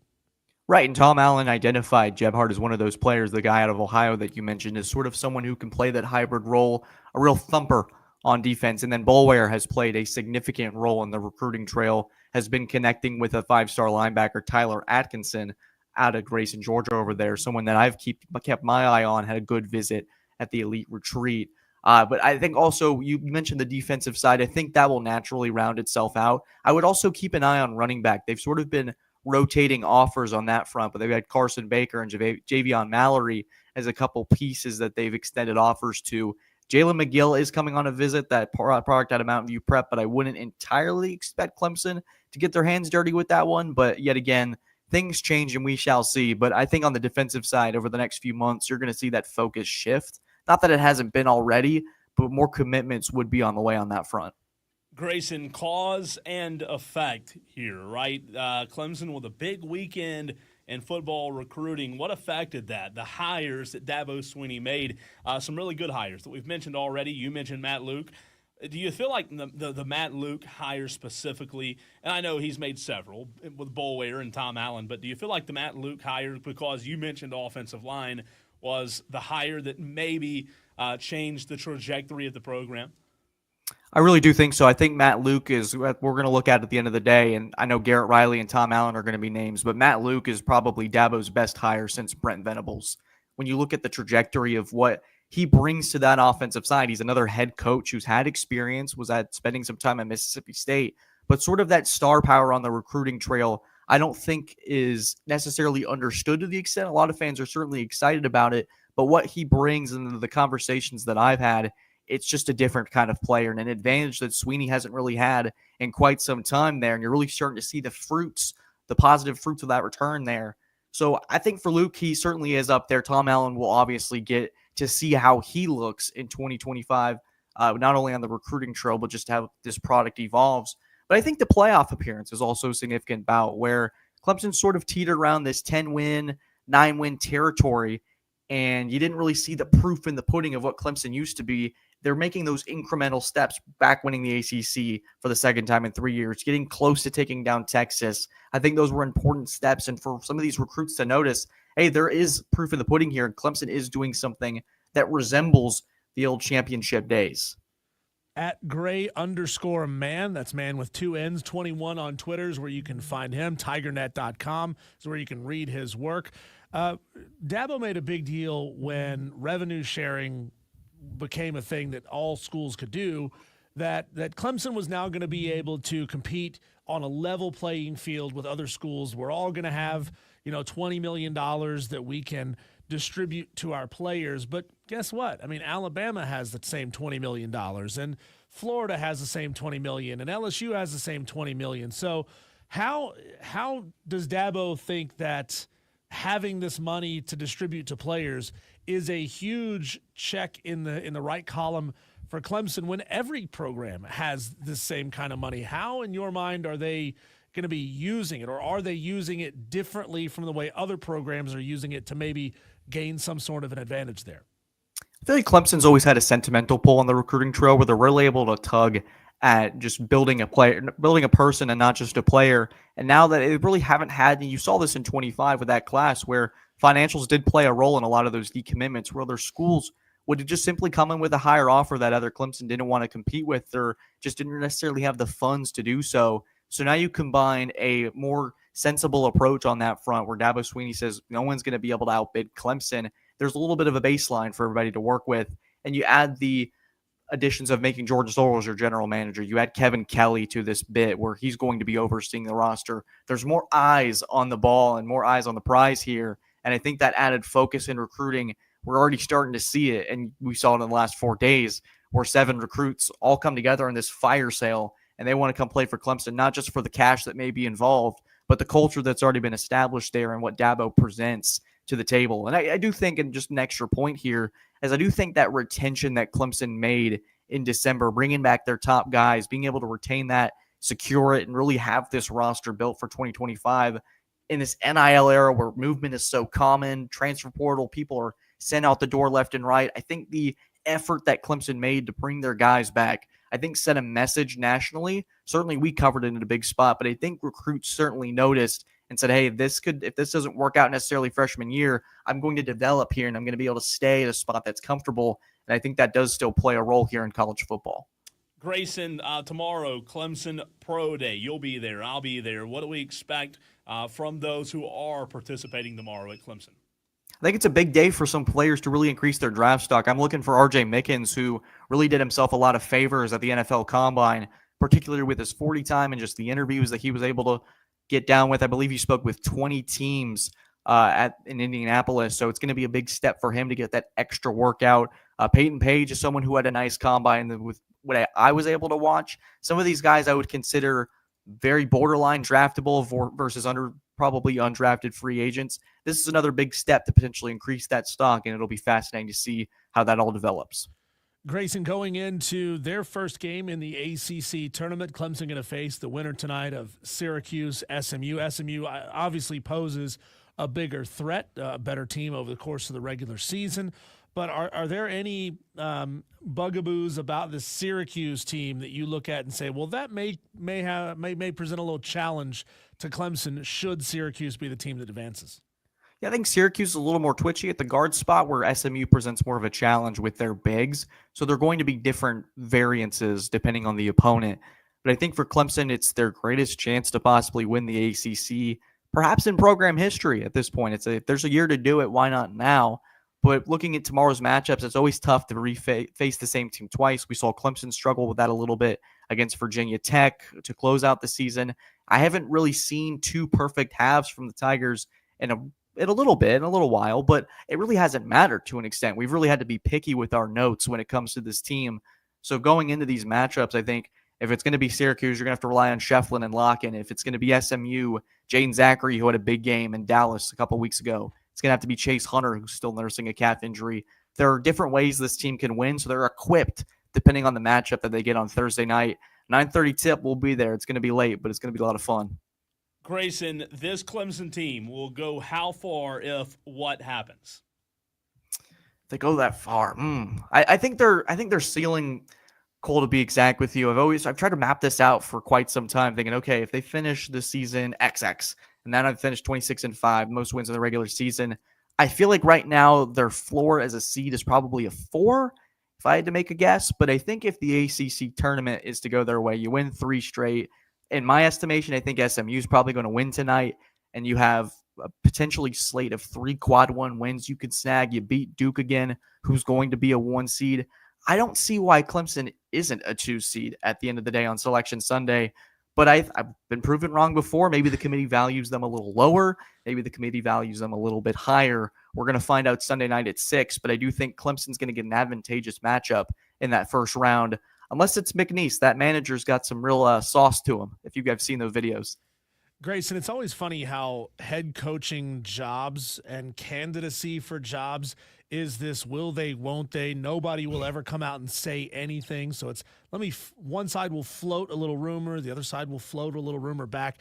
Brad Brunell is being mentioned now in connection possibly with an opening in Indiana. He said earlier, quote, I'm not going to talk about potential jobs. I have a great job, and I'm 100% focused on this team. I've been here 15 years. I think this is a really special place. Your comments on the forest fire, the small little fire that has popped up about Brad Brownell linked to Indiana. Right, and I've been a little hesitant to say I'm really going to dive my teeth into this and really see what happens because I haven't really given it too much thought on. There's not too much substance with this, but obviously, as you say, rumors float. They're going to be, it's like blood in the water for a shark. They're going to try to swim by it. So I think for Brownell, in my mind, it's why would you leave? You've just been extended to a contract. You've sort of reassembled yourself as the darling of Clemson athletics, especially if football loses to Louisville on a November 9th. Clemson basketball is top 10 in the country. You got a little bit of leeway there and now some structure. And I wrote a column earlier on TigerNet about a month ago about how Brownell has really built a formula now that can stick, especially within this NIL era. He can bring in transfers that he thinks can fit the mold, some late-end starters in their career, but you also have that homegrown talent that comes with it. And he's done a pretty good job of recruiting that. Del Jones, particularly, I think is going to be special in a year or two. And you just continue to bring in guys from the transfer portal, Joe Girard, Lock-in, Zachary. It's not like this is a one-and-done thing. He's been able to rope consistent years together with this formula. So I just think I think Indiana would probably have to throw the Godfather offer at Brownell after him. I know that they're really wanting that coach from Drake. I don't have the exact name, so I don't want to just punish myself with you guys. The guys' fan site's going to probably go clown on me or something, but I just don't see it. I really don't. Now, I've said this about 5 minutes ago. I could be wrong, but I just think that there's a spot that Brownell's built at Clemson right now. I just don't see him leaving anytime soon. Grayson, as we let you go, we spent the previous segment talking about an anniversary 5 years ago, yesterday, today, and even on Monday. In the following 10 days, add that on there as well. We all, especially from a sports perspective, went through a very unique time with COVID. We asked our Tolos, our listeners, and I'll ask you the same question. When all of this happened 5 years ago, what was it? What event was it for you that made you realize COVID 5 years ago to this day was a serious thing, or a thing to be taken serious? So I was a senior in high school, so this is going to date me, but I remember watching the ACC tournament with my friends, and our principal came into our little senior lounge. We had a smaller school, so we had a spot for the seniors to hang out. And he said, this COVID thing's going to be fine. We may be out of school for a couple days, but I wouldn't really worry about it. And I'm heading home to have lunch with my mom because I had a free period sandwich before lunch. And Clemson and Florida State's game is getting ready to tip off, and all of a sudden it's just canceled out of nowhere. And at the back of my mind, I'm thinking, oh, good Lord. And that in that time span, in about 5 minutes, I get an email from our tennis coach was saying we're going to have an emergency practice so that Sunday, just in case school got canceled. I thought, spit's about to hit the fan, ladies and gentlemen. Like it's getting ready to rock and roll. And then obviously what happened, but it is one of those wild. I watched that video of the Thunder and the Jazz, that whole 8-minute long confusion, and just thinking this is in 20 years going to be so interesting to look back on. Yeah. I mean, what a time. Not only in just history of the world history, but sports history, having all those shutdowns. Grayson, can you go into a little bit, what was it like being a Clemson student during COVID? Yeah, we were sort of a guinea pig experiment that 2020 year of the fall. I remember wearing masks everywhere, sort of being – and it's funny because Clemson obviously needed to take it pretty seriously, but you had guys camping out in bushes. Even if you went to just put your mask down by your nose, they had tickets ready to throw fines at you. It was just sort of crazy about how it all went down. But it is truly a year I won't forget, but I'm also blessed for it because we were trapped in our little building of our freshman dorm. We were forced to make friends with the people that lived right next to us, and those ended up being my lifelong friends that I consider today and still close with. So it was weird, it was strange, but it was fascinating all at once. I didn't have anything to reference it to, so that was college for me for about a year and a half until things got quote-unquote normal. Yeah. Grayson, Great stuff as always, man. We appreciate your time. Go follow him on Twitter, on X, and we'll talk to you again soon. Guys, thank you so much. God bless y'all. Take care. Grayson Mann, TigerNet.com. Fantastic stuff as always. In the very next segment, let's look at the SEC tournament. We talked about the ACC tournament earlier. Let's do a little forecasting and what might happen in the conference that just means more.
A quick look at what's happening in the SEC tournament. Texas leads Vanderbilt at the half, 41-26. Some blowouts today, not just in the SEC, but in the ACC as well. However, South Carolina, Arkansas, Diesel, it was teeter-tottering. It was trending on the verge of a blowout. I believe Arkansas had a 20-point lead at one time. Arkansas outscored South Carolina 47-30 in the first half. And then South Carolina outscored them 38-25. However, 4 points too shy as Arkansas defeated South Carolina 72-68. Again, tonight at 7 o'clock, LSU, Mississippi State, 9:30, Oklahoma, Georgia. The question, and this is a hard one to answer, is there a clear-cut favorite in this tournament? Because it seems like it's wide open for, 5 different teams. Yeah, I mean, you certainly look down the list and say Auburn, Tennessee, Florida, Alabama, all real contenders to win this thing. And maybe Kentucky? Texas A&M gets hot. Kentucky, a more outside shot to me than A&M. But yeah, I'd say there's legitimately 5 teams that could win this thing. It's crazy. It's wide open. Arkansas versus Ole Miss tomorrow at 1 o'clock. A&M will play tomorrow at 3:30, waiting on their opponent. Missouri will play at 7 o'clock, waiting on their opponent. And at 9:30 tomorrow night, Kentucky is waiting on their opponent. A couple of teams on double byes. On Friday, Auburn will play Tennessee, Florida, Alabama, teams that you just mentioned, Diesel. I just think Janai Broome and Auburn, they're going to be ready. They're going to put on a show. But I will say my pick to win the SEC tournament is Florida. I'm going with the Florida Gators to win the SEC tournament. I think they come out on top. Now, what happens after is going to be fascinating because Selection Sunday's this Sunday, Diesel. What a fun time that'll be. What a show we'll have on Monday for you, reacting to that. However, what the storyline is coming out of this SEC tournament is, are the teams battered and bruised, or are the teams battle-tested? Because they'll have Sunday, Monday, Tuesday, Wednesday off, obviously, some time to rest. But this is a gauntlet of a tournament, the best conference in basketball. It's like asking, does it behoove you to lose in the semis? That's what I'm saying. That way you don't have to go to the finals. Lane Kiffin would say, yeah. Yeah. I mean, Tennessee, let's say Tennessee is facing Texas A&M. You got the 4-5 matchup in that quarterfinal matchup. Yeah. They go to the semis, and they're facing Auburn. Okay, well, no matter what, both of those teams are getting into the NCAA tournament. Tennessee sits on the season, Cole, at they were number 6 in the country overall. 17 and no, not 17-3. That's incorrect. That's what they were at the time they played Auburn. I just clicked on their name. Tennessee had themselves a fantastic season. So Tennessee, in all likelihood, going to get a high seed, a 3 seed, maybe a 4 at the worst. So really, what does losing to Auburn do to you as far as seeding? So it almost makes you, I know there's pride on the line, and we've had this academic discussion for a while. Sure. Why wouldn't you just go ahead and lose, get out, rest up, be ready for the next big time game that actually matters? I don't know that these guys actually think that way. They don't. I mean, coaches want to win. And if there's a game that they're going to play, they want to win. So no matter what, no matter who it is, no matter what court they're playing on, they want to win. And they don't want to just, take that early exit and rest up. Sure. Now, look, the reality is us fans, us in the media do talk about it, but I agree with you. They want to win. They want to be playing their best basketball at the right time. And, boy, I'll tell you what, man, I know you and I came on the air last year and started this show right in the thick of things in March Madness, but I cannot wait for this tournament. This is going to be a lot of fun. And a quick teaser, Tolo's out there. Remember, today at 6 o'clock, we're going to tell you how you can join our March Madness League. I created one this morning, a bracket challenge. Maybe a chance for you to show how good you are at picking brackets head-to-head. Let's do it. We'll talk about it at 6. When we come back, Cole, we bring back our Wednesday staple, the 5 o'clock fight. 3 fights. You and I must disagree. The Tolos decide who wins. That is coming your way next.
Well, the voiceover lady said it, Cole. Electrifying sports talk. That means sparks have to fly.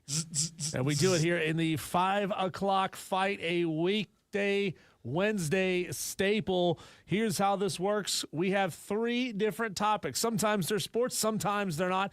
Cole and I must disagree. We must fight about it. And you, the Tolos, tell us who wins each round of the 5 o'clock fight by texting in at 844-FAN-PHONE, 844-326-3663, or by messaging in on the stream on Facebook, Twitter, or YouTube. Let's get started, Cole. Here we go. It's an all-out slugfest, and nobody's leaving unscathed. 3 topics, 1 winner. It's the 5 o'clock fight on Wire to Wire with Diesel and Cole Grayson on the Fan Upstate. And at the end of this, we're going to have a special bonus 5 o'clock fight question. It's not really a fight. It is a question specifically for you, the Tolos. So we're going to need your participation in today's 5 o'clock fight. I'm excited about that, by the way. We must disagree. We must argue opposite sides of the conversation. Here we go with round number 1. Are you the type of person, Cole, who has to pee on the proverbial electric fence for yourself? Meaning, you got to check it out for yourself. You don't listen to what other people have to say. Or do you carry a fair amount of caution in your life? What? What was that word you just used? Can you just sound it out? Phone a friend, spell it out. Caution. K-A-W-S-H-U-N. Caution. We got them things up in Spartanburg. Caution, no. I saw 12 of them things in a NASCAR race on Sunday. No, we don't do no. That's a great question, by the way, because people who know me know, I'm not the cautious type. I'm actually quite opposite. So, no, I'm the type that wants to, when you were a kid, put your hand on the stove to actually see how hot. I got to learn. I've got to push the envelope. I've got to find out for myself. Sometimes it ends bad. Sometimes it ends good. I am a risk taker. I love taking risk. I've always been that way. It can be a good thing. It can be a bad thing. But I am a huge, huge risk taker. So I remember in school once, Cole, watching someone on a dare, by the way. Yep. Stick a penny into a light socket. Oh, that's too far, though. And I learned right then and there that I don't need to stick a penny into the light socket myself to see what it's like. I know that the electricity in there hurts. I know that it sucks. It's not caution, Cole. It's intelligence. It's understanding that when other people do it, it hurts them. Oh, no. It's me also knowing I am not Superman. So if I do the stupid thing, I too will get hurt. Look, I don't live my life wrapped in bubble wrap, but I know what's stupid and what's not, and I don't have to do the stupid thing for myself every time. Look, here's my opinion on that. I think to a degree, you're right. It's not always good, but if I'm going to be one way, I've got to be that way in everything I do. I'm very just on the, like I said, I'll always push the envelope. I always want to live on the edge, a little risky. I think risk is a great thing. It's adrenaline. I love it, man. Sometimes it doesn't work out well for you, but I'm the risk taker for sure. Here we go with round number 2. Are mid-major teams content with just making the NCAA tournament, or do they actually expect to win some games? Can we spend 30, 40, 50, 60 minutes? This one's a good one. Diesel, I'm going to ruffle some feathers, but I am going to answer your question by telling you coaches will not admit this. Players will not admit this. Fans will not admit this, but I'm here to speak the truth because they won't, because they will not. Mid-majors, like let's take Wofford, for example. Diesel, they're content getting in. They're content just getting in. They're content just being there, being invited to the party. Now, look, I know they want to win the game. However, what happens most of the time? They don't win the game. They're content being there for the most part. That's not to say they don't want to win, but in the heart of hearts, if you look at it and just you're honest with yourself, they throw massive celebrations when they punch their ticket to the dance. That's the climax, and most of the time, Diesel, it ends with that climax. I just beg the question, what's wrong with that? Isn't getting in good enough at the end of a phenomenal mid-major season? You've gotten there. Maybe you get in and you advance a little way. Maybe you win a first-round game. Maybe you do something crazy and win a second-round game, right?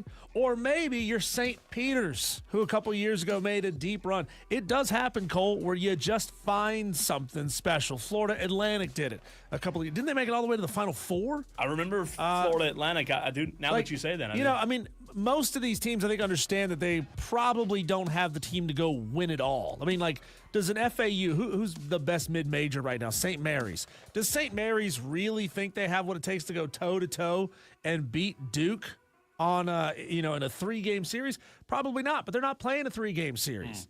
Everybody's out there just getting into this tournament and seeing what happens, Cole.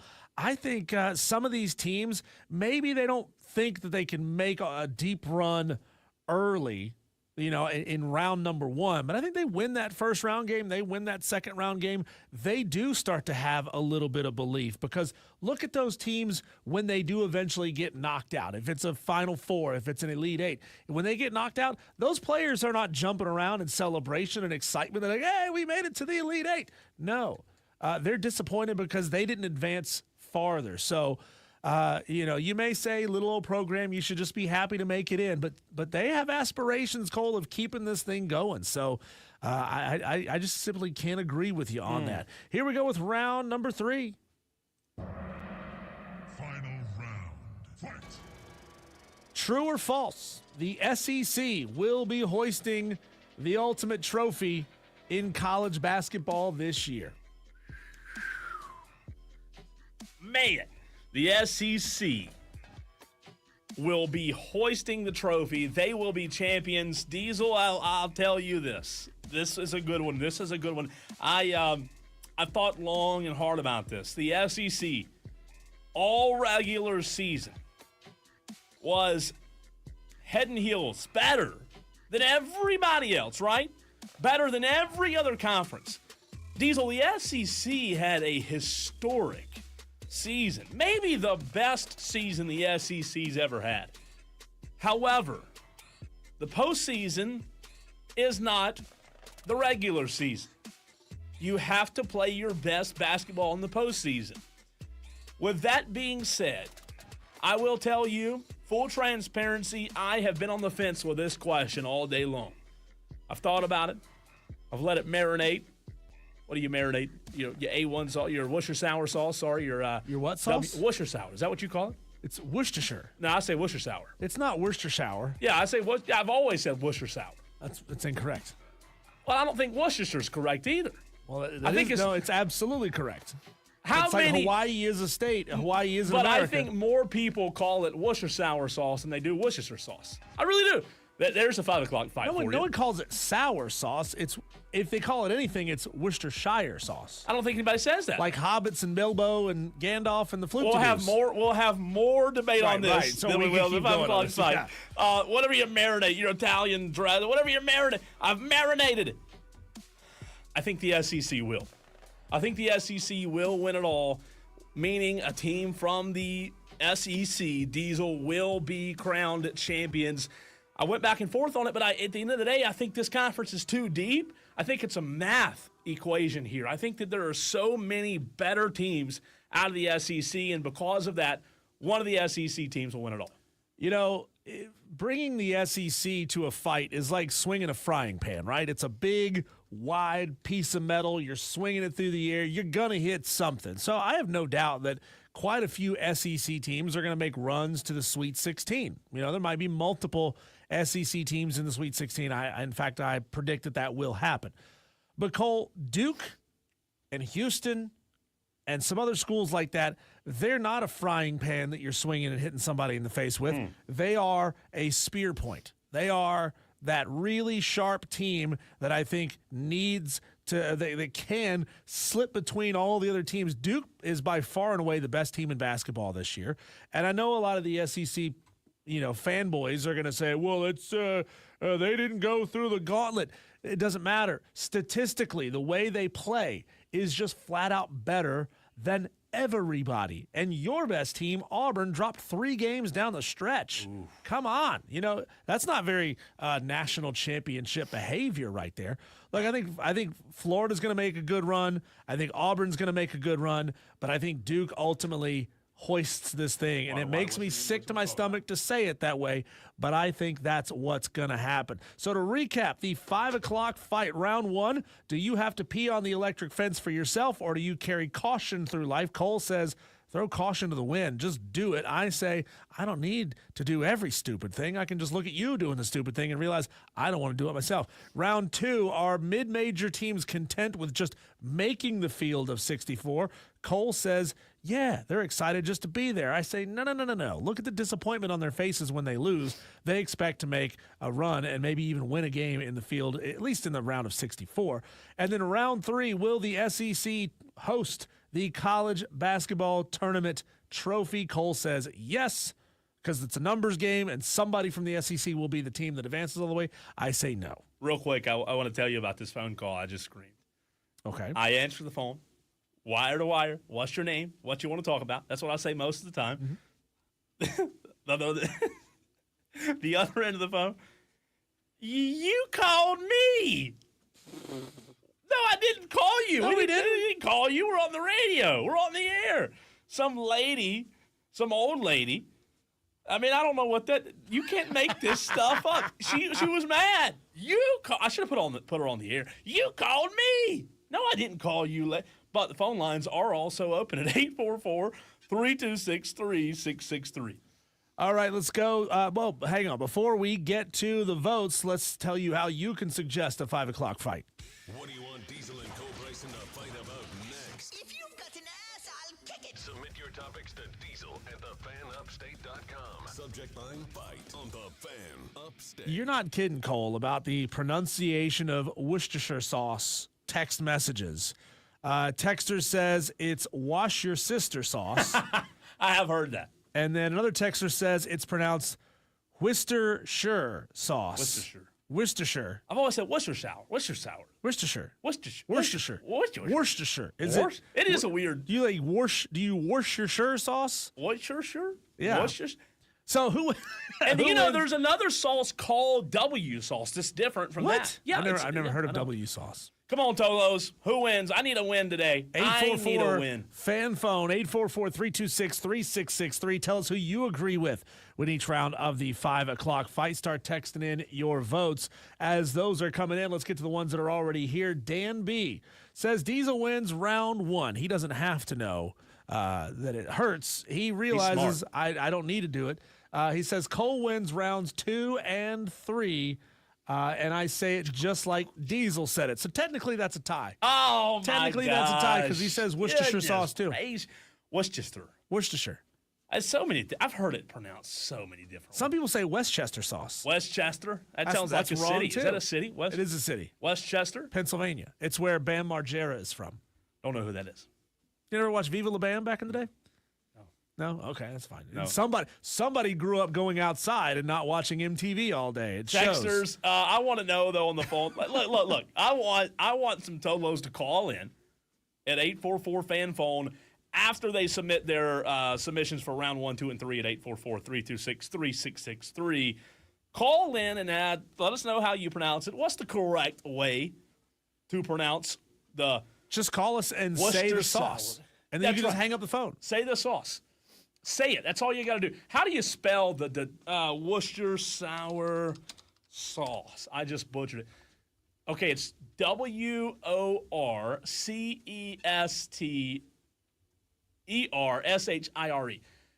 That is technically, if you're just reading it, it sounds like Worcestershire.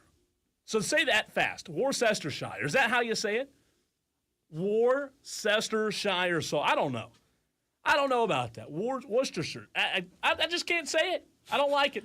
Dan B says Westchester is way off.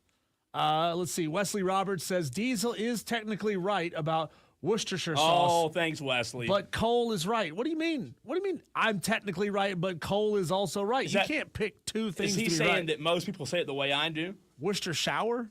I say. Now I can't even remember how I say it. Worcester sour? What? I've just broken Cole I Bryson. can't remember how I said it. What's your sour? It's almost like what's your sour? Worcester sour? Yeah, that's almost like how I've always said it. I don't know. What's your sour? Worcester sour. Worcester sour. Dan says Bam was part of Jackass, wasn't he, before his own show? Well, Dan, you're talking about Bam Margera. He was in a sketch comedy, not sketch comedy, that's not right, but the stunt pulling group of friends called CKY. It stood for Can't Kill Yourself, and they would do stupid stunts, and then MTV said, hey, we got this guy Johnny Knoxville, and we got this guy Steve-O, and we got these guys over here. Let's team them all up together, and we'll call it Jackass. So that's where that came from. Let's see here. Says Wesley says, I didn't even type the right name for the sauce, but you get the point. Well, he also says, Cole has now said it 6 different ways, so I changed my mind. He said it correctly the first time, though. On the text line, JT and Greer. Hadn't heard from JT in a while. Good to hear from you, JT and Greer. He says Diesel round 1, Cole round 2 and 3. Oh, boo. Texter from the 502 just chimes in and says, okay, this is he says to watch your sister as well. That's not right. That's gross. That's gross. It is. It does sound weird. What kind of sauce is that, step bro? Corn Chip says, sorry, Cole, not today. 1 and 3 for Diesel. Yeah. I zoned out during the second. Oh, so you zoned out and I get penalized? Are you kidding me? I get penalized because you zoned out. Spartanburg J on the text line says, Cole, why do you make me agree with Diesel? Diesel wins today. All 3, Spartanburg J? Thank you, Spartanburg J. Come on. Resident Dewey says, Cole, 1, because being stupid is fun. I peed on an electric fence before. Of course you did, Dewey. Cole, 2, mid-majors are happy just making it in. He probably pours it in his ear, too, because it's got medicinal properties. Who said that yesterday? Was that Rick? God. And then 3, let's see, Diesel 3 because South Carolina lost today. Wait, what was round 3? The mid-majors being? Will the SEC win the NCAA tournament? Dewey, that's dumb. That's irrelevant, Dewey. What are you talking about? South Carolina's an easy victory. They're not going to get any easy victories in the tournament. No, they're not because they're done. South Carolina. By the way, quick update. Texas leads Vandy 49-33. 50 points with 14 minutes to go. Texas can score. Texas is good. Look, they're again, they have a losing record in conference, and you think, oh, they're not a good team. However, if you watch them, they have good players. However, they're in the toughest conference in the country, so it's tough. It's brutal this year in the SEC. Wesley says Cole said it like 6 different ways now, so I have to change my mind. I don't know how I originally said it because the more – you know how sometimes when you say a word over and over and over and over, it sounds weird, first of all. Yeah. Like if you repeat the same word 19 straight times, it doesn't sound normal. You said Worcester sour. Worcester sour. Worcester? Worcester sauce. I don't know. What idiot named Worcester, Massachusetts? Because it's Worcester, Massachusetts, but it's spelled Worcester. But they call it Worcester. They say that? Yeah, they call it Worcester. Really? That's where my brother-in-law is from. Say it again. How you say it? Worcester? Worcester is what they say. Worcester, but it's like a suburb of Boston, but it's Worcester. But it's spelled Worcester. You know how those Boston people are. I know. What do you do with them? It's a point of contention in the family. I mean, come on. Diesel, we teased this the other day. Oh, and by the way, Tolos, before we move on, Diesel brought this up a couple of hours ago. 5 o'clock fight, maybe taking a hiatus.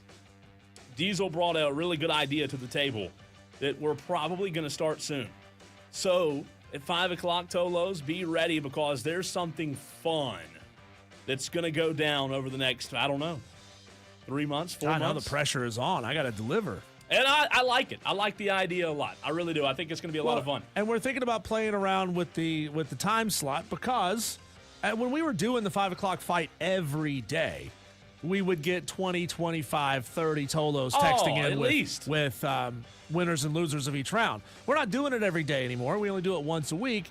And, the participation has really dropped off. So the question is, do you Tolos want us to continue doing the 5 o'clock fight again in the future? Or is it something we should consider just saying, all right, it was fun while it lasted, move on from the 5 o'clock fight? I like your idea. I really do. I think it's going to be – I think the Tolos will love the new idea for 5 o'clock every Wednesday. But we'll get into that another day. But, Diesel, a couple of weeks ago, you and I were talking about first-round picks. We were talking about Heisman winners. We were asking the question of why Heisman winners don't always equal or equate to NFL success. We'll dive into that next.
this question a couple of weeks ago, and we were talking about the NFL draft, which is next month, April 20-something, Diesel, to be exact, as you and I will be on location in Greenville at Bimini's for 2 days, Thursday and Friday. A little teaser for that. Also some news, DeMarcus Lawrence, the former Cowboy, is now a Seattle Seahawk. That's tough, one of our best defensive linemen in Dallas, now headed to Seattle. So that hurts. But Selective caution, right? So, like, what was it? Total aggressiveness. Selectively aggressive, something like that. That Okay. worked out well, Jerry. Thanks. But, Diesel, we talked about Heisman winners, and we talked about guys who are really, really good in college, and the list goes on and on and on, that didn't pan out in the NFL. So I ask the question to you Tolos out there. Who in your mind was one of the best college athletes, college football players specifically, that you ever saw, that you ever watched, that didn't make it in the NFL? I don't want to hear guys that did make it in the NFL that were good in both. I want to hear guys that were really good in college and didn't pan out in the NFL. So 844-FAN-PHONE, 844-326-3663. You can call that number. You can text that number. The phone lines are wide open. Diesel, there have been a lot of really good players that have won the Heisman Trophy. And you look back at Heisman Trophy winners who have been successful, like Devontae Smith out of Alabama, who was really, really good with the Philadelphia Eagles. You look back at guys like Lamar Jackson, who won the Heisman, who have been really, really successful. But then you go back to a guy like 2014, for example, Diesel and Marcus Mariota. Never really took that next step in the NFL. Never really was an NFL starting quality quarterback. Obviously, he spent time on a roster. I don't know what he's doing nowadays, but there are plenty of guys out there that were good in both, but there are also some that were really, really, really good in college, the Tim Tebows of the world, right? Mm-hmm. But never panned out in the NFL. So already seeing some submissions come in on the stream. We're also live on Twitter, Facebook, and YouTube. You can watch the show, but I want to know, what is it that makes a player really, really good in college, but they just can't pan out at the next level, Diesel? I think it's because in college, a very few number of teams can truly stack the deck with elite talent at every position. And in most seasons, Cole, when we're talking about the elites of the elites, we're talking about maybe 10 programs, maybe 15 at the most. So, thinking back historically, any given season, you're talking about Bama, you're talking about LSU, you're talking about Texas, Michigan, Ohio State, Oregon, Washington up until the last couple of seasons, Clemson. And Clemson, and just a few more. So you're really talking about a collection of 8 to 12 super elite teams. And what are they getting? They're getting the best of the best out of high school. But that's not how the NFL works with its drafting. So if you're talking about the best players on the best teams, you're also beating up on lesser competition. If you're Clemson and you've got, 4 stars everywhere plus a couple of 5 stars, which is kind of the goal for any college football program, right, is to have essentially a blue chip roster of 4 stars and a couple of 5 stars. In most conference weeks, you're going up against the Wake Forests of the world. Yeah. And you're going up against the Syracuses and the Boston Colleges. If you're in the Big 12, you're talking about beating up on the bottom feeders of the Big 12. Yeah, you'll play 1 or 2 really good teams over the course of the regular season. The SEC is a little bit different, but the SEC also does better than everybody else of sort of greedily gobbling up all of the best talent or a majority of the best talent across the country. So you're already really good when you get recruited and you sign up to go play for an Alabama. But you're also playing behind 5 guys on the line who are also the best dude that ever came out of their high school before. And you're playing with wide receivers who are the best wide receivers that ever came out of their individual high schools. And you're playing against a bunch of guys who are just pretty good on the other side of the line. But when you get to the NFL, everybody's got dudes. Everybody's got a bunch of dudes, but you've also got a bunch of old dudes who are a little over the hill. You got dudes who were great in college, just didn't pan out in the NFL. They were elite when they were going up against the FAUs of the world, but they stink when they got to go play the Miami Dolphins. I think back to guys like Matt Leinart, Sam Bradford, Andrew Luck. And Andrew Luck, by the way, was successful early. His NFL career didn't pan out. But there were many experts out there who said that Andrew Luck would be maybe the best quarterback to ever play in the NFL. DB says Eric Couch, I think, made it in the NFL but didn't really. The text line already blowing up with recommendations, players from 1, 2, 3, 4, 5, 6 different Tolos. Texter from the 828 says Morris Claret or Jamarcus Russell. JT and Greer going a little local flavor here. Says Connor Shaw. Well, here's the difference. JT and Greer, you're right on Connor Shaw. And if you just tuned into the show, we're talking about players who were really, really good in college that didn't pan out in the NFL. Connor Shaw went to Chicago. And in my opinion, my mind, I think Connor Shaw has a good NFL career if it weren't for that freak injury. Now, the injury happened. It wasn't made up. It sidelined him. It ended his career in Chicago, ended his NFL career. Some, though, weren't because of injuries. Some were just because the player couldn't make it. The player wasn't good enough. Buckeye Mike says Brian Bosworth. That's a good one. Texter says Charlie Ward won the Heisman and went on to the NBA. How about Ryan Leaf? We had a chance to talk to him at the BMW Charity Pro-Am. He was elite in college. He's a great interview, by the way. Great interview, great guy. And he made his way off to the NFL, and obviously he gave away a lot of his talents by being addicted to a lot of things. Sure. Wesley Roberts on the Facebook stream says if your answer isn't Johnny Manziel, you're wrong. That's another good one. Another good one. I mean, up until the last 2 seasons, we could say the same thing about Baker Mayfield. And Johnny Manziel, Diesel, look, stories are different, but you just brought up Ryan Leaf. I think Johnny Manziel falls under that category. Self-sabotage. Yeah, right. It wasn't necessarily because he wasn't talented enough. You can ask Johnny Manziel to this day, and he'll tell you. He was a partier. He was wild, right? A lot of that had to do with why he wasn't successful. Brian Bosworth mentioned again, Chris Winkie. You know what, man? I remember watching Chris Winkie in college. I used to go to Florida State games and see him play. My aunt was a big Florida State fan, and Chris Winkie was a good college player. But you're right, never met.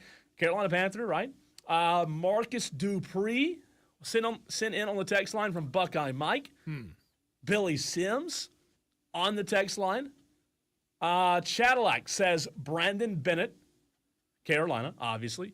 Nelson Welch, Clemson. Both really good players. Texter says Jim Druckenmiller. There's a lot. And it's so fascinating because you think back and you hear these names and you think, man, these guys were really, really good. These guys were really, really talented. Diesel, I don't know if we had conversations, man, about Marcus Mariota being maybe one of the best. I mean, we put him on this pedestal, and maybe that's the problem. Maybe we put such high expectations on all of these players.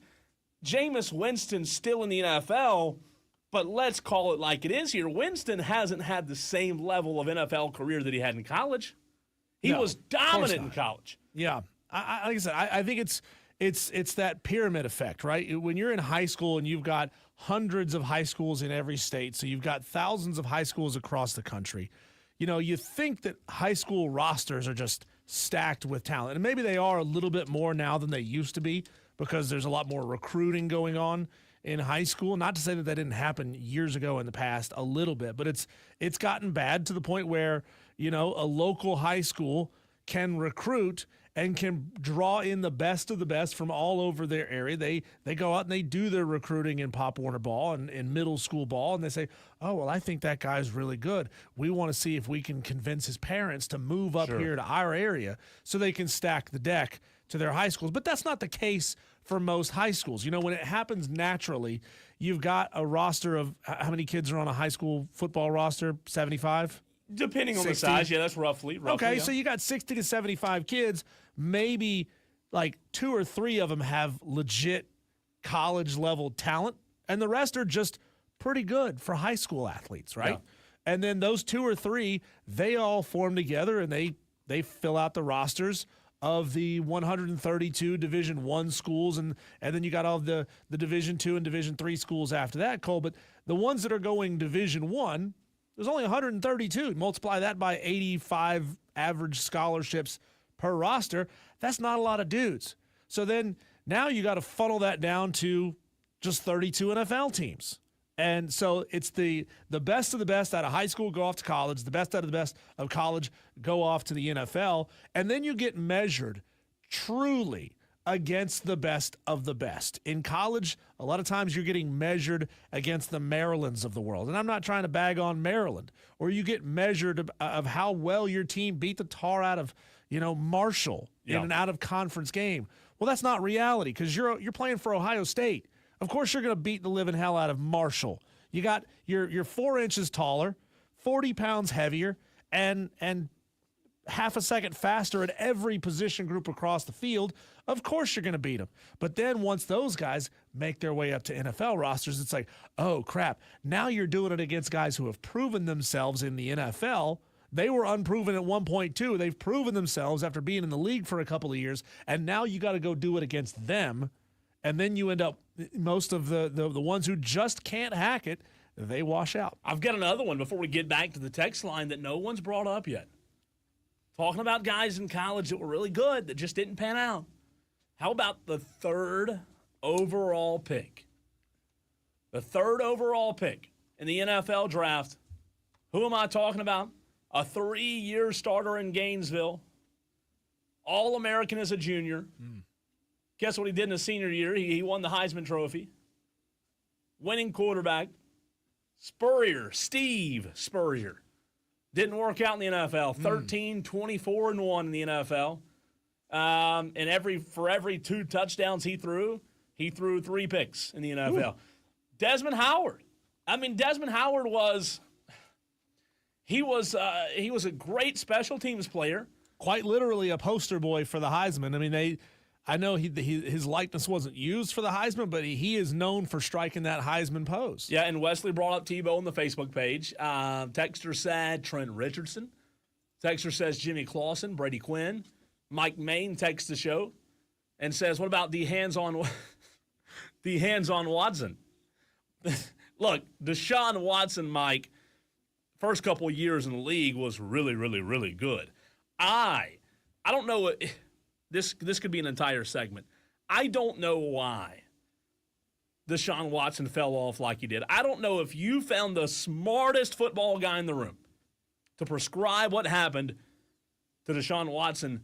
I don't know if he could figure it out. It's a mystery because he was good. I think, Cole, not to go far down the Deshaun Watson rabbit hole, I think something – with all of his off-the-field curricular activities happening, I think something changed in him that took the spark and the joy of the game out of him. And it's whether it's because of all the accusations or whether it's because the alleged duplicitous behavior that got him into that situation in the first place. His priorities changed, and it took away his joy for the game. Texter from the 502 says, I hate to say it, but Trevor Lawrence. Now, to be fair, to play both sides, Trevor hasn't been as expected. But also, Trevor I don't know if you could find a worse situation that Trevor Lawrence could have been in. The situation's been horrible. The team sucks. The owner sucks. He doesn't have any talent. They just lost one of their receivers again. So, again, what do we say all the time? Situation matters, right? Wesley Roberts says, Manti Te'o, something was missing with that guy, too, and he just couldn't make it. Also, Texter says, he was expected to be elite in the NFL. Texter says, I've always wanted to see the stats on how many kids play high school football and then a minuscule of percentage actually make it to the NFL. That's a good point. A very small percentage. We'd love to know the answer to that question. We'll maybe do some digging in the break and see if we can find something that'll satisfy that. Speaking of satisfying, on the other side of the break, your Daily Wires, that's coming up next.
To answer our Tolo's question, approximately 0.023% of high school football players play in the NFL.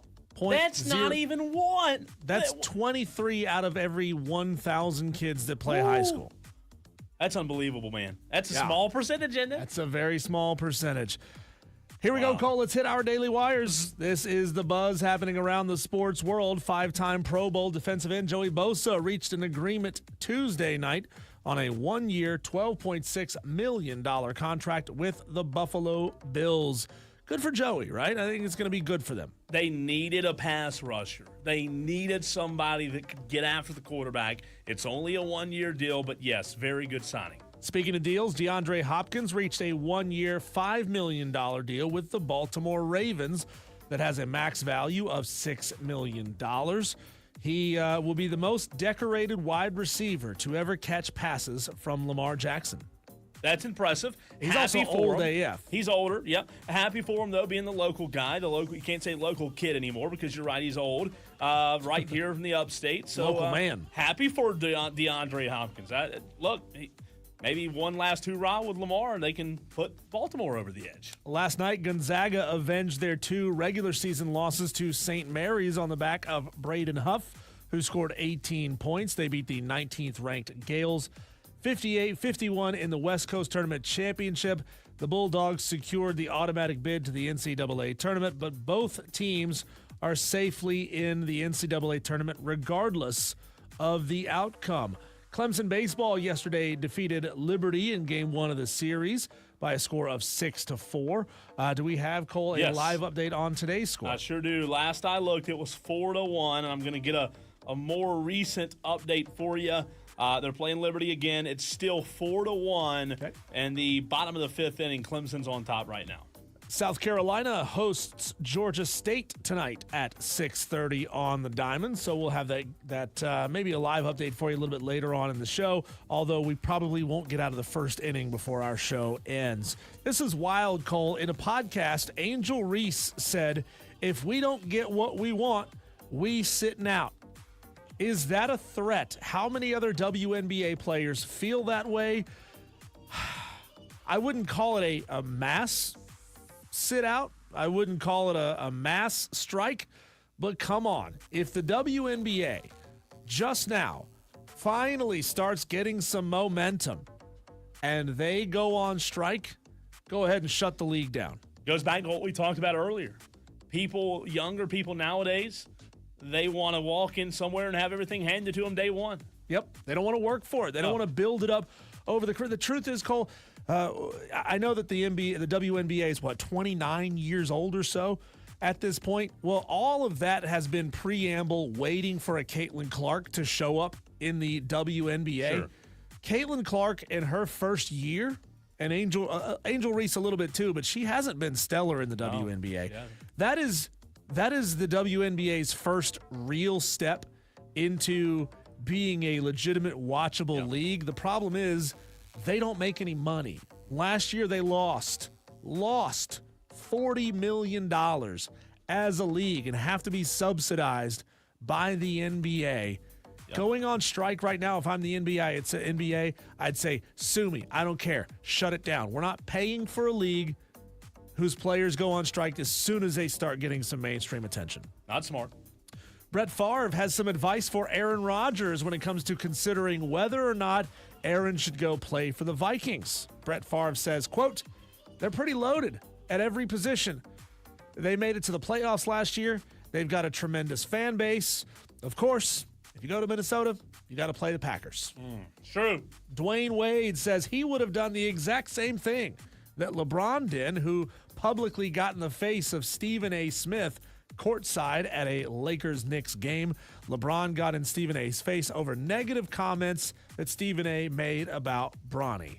I'm team Stephen A. on this one, actually. I know that surprises you probably. What? You're not backing your boy? No, we can get into this tomorrow, but I'll tell you what, we'll do that tomorrow. I'll tell you why I'm pro Stephen A. Smith on this. Okay.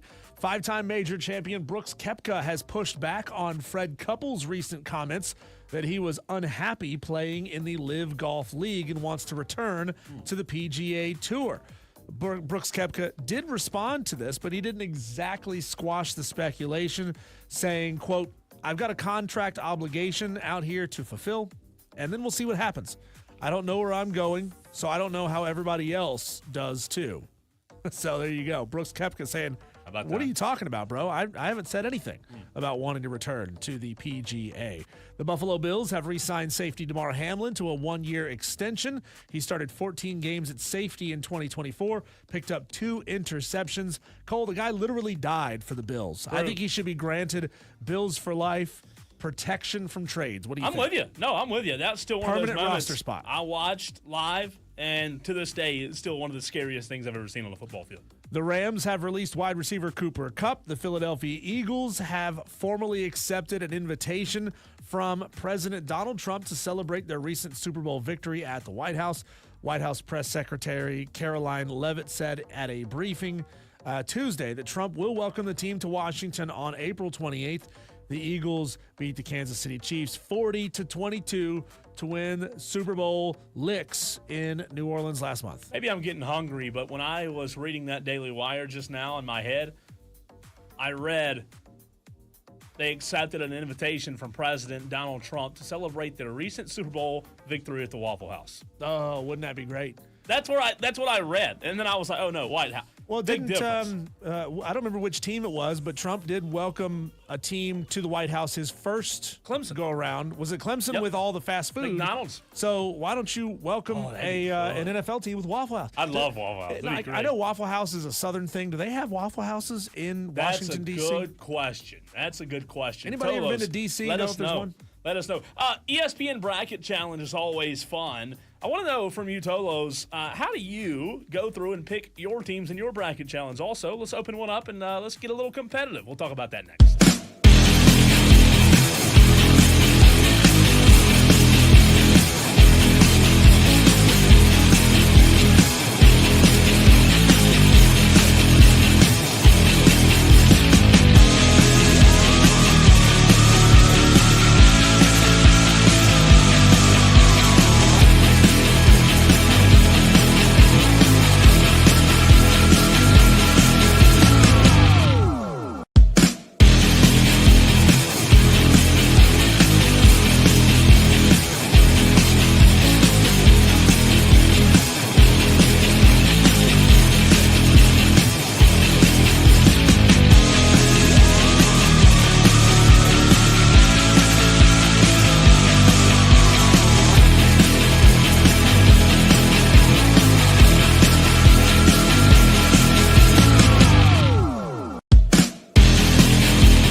things are more fun, Diesel, when we're challenged, right? When we're going at each other, when we're having a little friendly competition, as they say.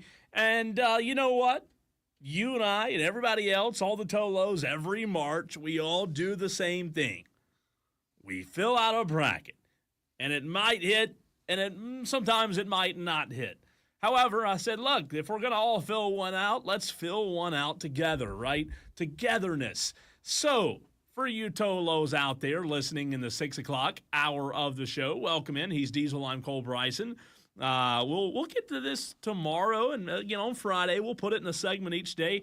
That way different audiences can hear it. But we have a wire-to-wire league, not fantasy, but bracket challenge on ESPN. And we can, I'd be more than happy to send you the link to it if you text the show at 844-FAN-PHONE, 844-326-3663.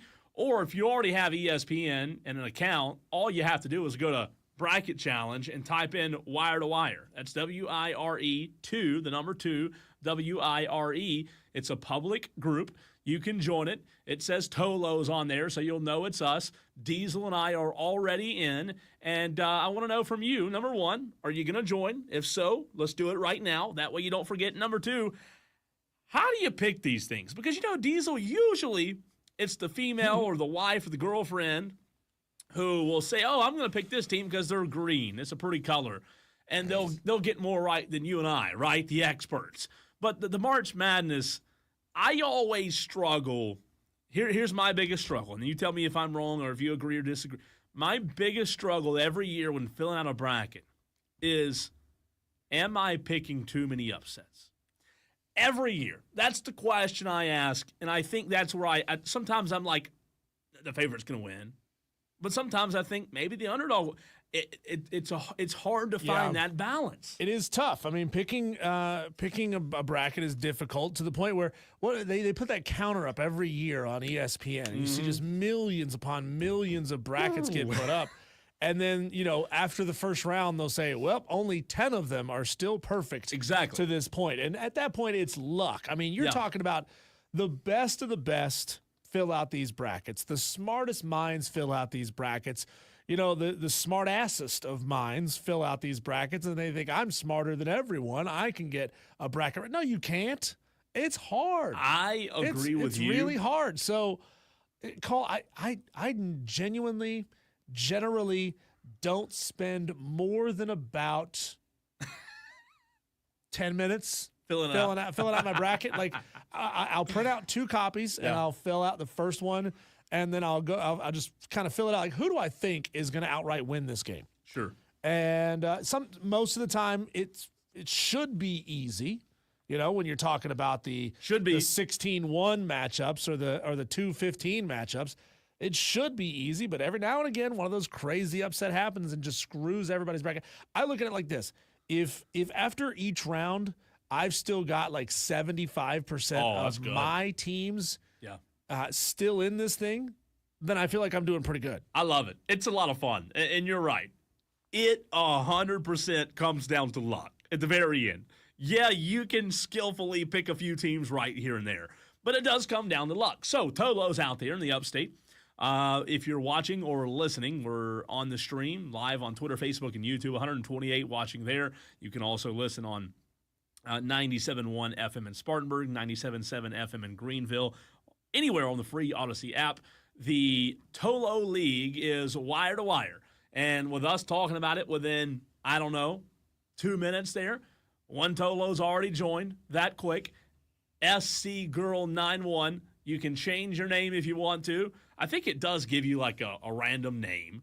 Yep. When you and then you can change create yours, you can change it. Diesel changed his. What is yours? The D's knees. That's funny. That's good. I like that. Mine's very unique. I put a lot of thought into mine. Mine's Cole Bryson. That's my name. So that's what mine is. So look, we already have Tolos joining. I don't know if there's a limit. Diesel, on the right side of the screen, it says max entries 25. Now, I don't know if that means max brackets allowed to be entered or max players in the group. I don't know. But we'll see. If it fills up to 25, it fills up. I don't think it's 25 members in a league in a group, because I've joined others like ESPN's where there's millions of people in it, right? So maybe that's how many brackets you can fill out. 20. I only do. Are you a one bracket guy? I am. Yeah, just one. That's okay. Just one. I am agree with you there. I'm glad we're on the same page. I'm a one. I don't like the guys who say, "Oh, I got 7 brackets." Well, that's cheating. I mean, come on. You can't have 7 brackets. It's like going out and buying 10,000 lottery tickets. Right. You're only supposed to buy one. Okay, I don't want to lie here. Look, you fill out one bracket. I mean, truthfully speaking, if we're talking about the lottery, your odds don't really improve that much buying that many lotteries. So small. It's so minuscule, your odds don't go up. Yeah, it's tough. So Tolos, if you go on ESPN and search Wire to Wire, again, that's WIRE, the number 2 Wire, you will see it. No spaces. If you want to text the show, I can send you the link. Dan B did that. He said he texted the show and said send invite ? So I'm going to text Dan B back the link to join. It's free. There's no money involved. If we can think of a prize, maybe a sponsor will put up a prize. We can try to do that. It would be cool if there was something on the line here, right? Maybe hosting a segment on the show or something like that, right? There's a lot of cool, unique things we can do there. Spartanburg J says, I'm stuck in my hotel room. ACC tournament on TV, muted. The Fan Upstate on the Odyssey app. It's how I'm preparing, studying to fill out my bracket. Don't let me down, says Spartanburg J. The pressure's on. Pressure's on. Appreciate. Look at Spartanburg J. I mean, think about that. A true Tolo. I don't know who was it earlier. Mac the Knife called in and said he was Toloing. Like, we're figuring this thing out.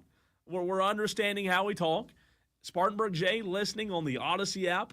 That's freaking all. Where are you at, Spartanburg? Let us know. Are you traveling somewhere? Let us know where you're listening from. Wesley Roberts is listening from Puerto Rico. That's where he works from. Must be a hard life, Wesley Roberts. But let us know, because I want to know what your trick is to filling out these brackets. Diesel, we've got a lot of studying up to do. Me and you do. Yeah, it's tough, man. You never know, because everybody's brackets get blown all to heck on the first day. You know, you can think all you want to that the 3 seed or the 4 seed is going to be safe and they're going to advance. The problem is those 3 or 4 seeds are 3 or 4 seeds because they have some warts, right? They have some problems. And when you're talking about them getting matched up with the 12, 13, 14 seeds, those are usually the best teams coming out of their conference tournaments. They're playing hot basketball right now. Fun, man. And you know, those 3 and 4 seeds, they usually get bounced from their conference tournaments early.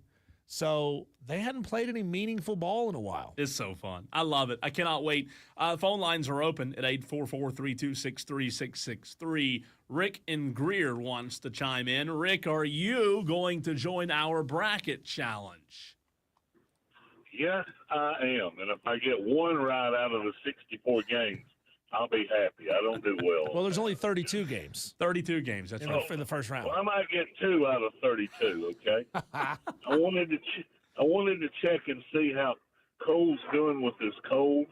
Cold. That's real nice of you to call in and ask. I did not take your advice. I didn't have time to concoct the homemade supplement that you gave me yesterday. Though I will give you credit, Rick, because there were several other Tolos who texted in and said, Rick's right. What he's talking about's right. It will get rid of a head cold. I don't know. I'm feeling good. When I have a head cold, I always feel fine. It's just stuffy. You tell me, Rick, do I sound better today? You sound better. It's not an ear infection, is it? I gave you the cure yesterday. No, even if it was, I wouldn't ever tell you, because I'm never doing what you said. If you want me to pee in your ear, I'll do it, Cole. I'm not I got it 98.6 right here, buddy. I'm not doing the urine in the ear for the ear. I don't. Number one, I don't believe that that's true, Rick, on how to cure it. It's true. You got to heat the urine up, though. It's got to be heated up. No thanks. To what temperature, Rick? Because like I said, I got it 98.6. A little hotter than that. I would get it to a boil and just let it cool off so you can put it in the ear. But I want you to pour boiling pee down your ear, Cole. And again, that's the problem. Now, what it does is it boils off the bad stuff and leaves the urea in that to put in the ear when you boil it. But what I'm telling you, Rick, is I'd rather have an ear infection than have urine in my ear. Well, let me tell you what. I'll pee in my own ear if it gets hurting bad enough. No, well, you got to pee in a cup, then put it in a pot. No, now your pot's ruined. I don't think I would. I'm telling you, I would take the ear infection. What else is on your mind, Rick? That's why we have amoxicillin, okay? Yeah. Medical science has advanced a long way past peeing in somebody's ear and hoping for the best. Let me tell you what. I've been sitting still for 30 minutes, and I'm sick of this. Where are you at, 85? No, I'm over Old Spartanburg Road and Hudson Road where they meet Brush Creek Road. That is the worst section in Greenville. That's the worst. I don't think I know where Old Spartan. I mean, I know obviously I've heard of Old Spartanburg Road in Greenville, but I can't place in my head. I don't know Greenville as well as I do Spartanburg. I can't place where you're. High school. If you go where the East Side High School is. Oh, okay. That area is the worst. I've been sitting here for 30 minutes to have food. You're kidding. My Uber Eats is getting hot, okay? I had it cold. They're getting hot, my Uber Eats, okay? What are you doing on that side of town anyways? I'm delivering Uber Eats. I'm with a girl, and I'm delivering Uber Eats. Are you going to hire all the laid off Hooters workers once they finally close down? No, I only hire Walmart women now. Walmart women. Wow. Yeah. Let me tell you why. Because once you take them, you can't get no worse, okay? Once you take them, that's it. They call it back over and over and over again. Well, they fall head over heels for you, Rick. Is that what it is? Yeah, they do. Rick, we appreciate you as always. Okay, have a good one. You too. Thank That's you, Rick. Rick. Thanks for calling the show. 844-326-3663. We've got four. We've got four in our fantasy bracket challenge. Again, I'll post this on our socials. We still have a few days because Diesel Conference tournaments are going on right now. Mm-hmm. We don't know who's going to be in this thing yet. Yep. Selection Sunday is this Sunday. I can't wait. That's going to be a lot of fun. We'll know. And then what do we get? I think we get Wednesday play-in games. Is that right? Am I right? Am I right on that? And then the tournament will start next week. I can't remember exactly when it starts, but it should be. Actually, now that I think about it, it should be. Let's see. When does the NCAA tournament start? I think it should start next weekend. Here's the NCAA March Madness dates. Okay, the first four, Diesel, at the University of Dayton. March 18th and 19th. That is next Tuesday and Wednesday. So we get selection for all of those out there wondering. Here's how it works. We have Selection Sunday this Sunday, right? Monday is what? You know what Monday is? St. Patrick's Day. Really now? We should get that off of work, by the way. The 18th. At least Odie should get that day off. That's true. Because he's Irish. 18th and 19th, you'll have the first four. March 20th through 22nd, you'll have the first, second. And then that'll go all the way until March 20. Let me see. March 20. What did I say? 21st through 23rd? That is, yeah. So the first and second rounds, Diesel, are next Friday to next Sunday. So literally, it's here. Sunday, Selection Sunday. Tuesday, Wednesday, play-in. Friday, Saturday, Sunday, the first two rounds. Oh, man, this thing's going to be – it's going to fly by. I cannot wait. It's going to be a lot of fun as we'll see where Clemson is. Hey, also, we hadn't talked about this. Where will the Wofford Terriers go? SoCon champions. Will they be a 16 – are they going to give them a 16 seed? Probably 15? Just considering the fact that they didn't have an elite regular season. Yeah. And you can't look at them and say, wow, this is a 24-win team that won their conference tournament. We should probably give them a 15 seed. Yeah, no, they'll get the 16. 16 and go to what? Seattle? I mean, something crazy like that, right? Auburn. They'll face Auburn and Seattle. Make that make sense. So that's a good possibility because play it in Atlanta. Oh man, it's gonna be tough. It's gonna be tough. Look, I would love nothing more. I remember Wofford went on the run.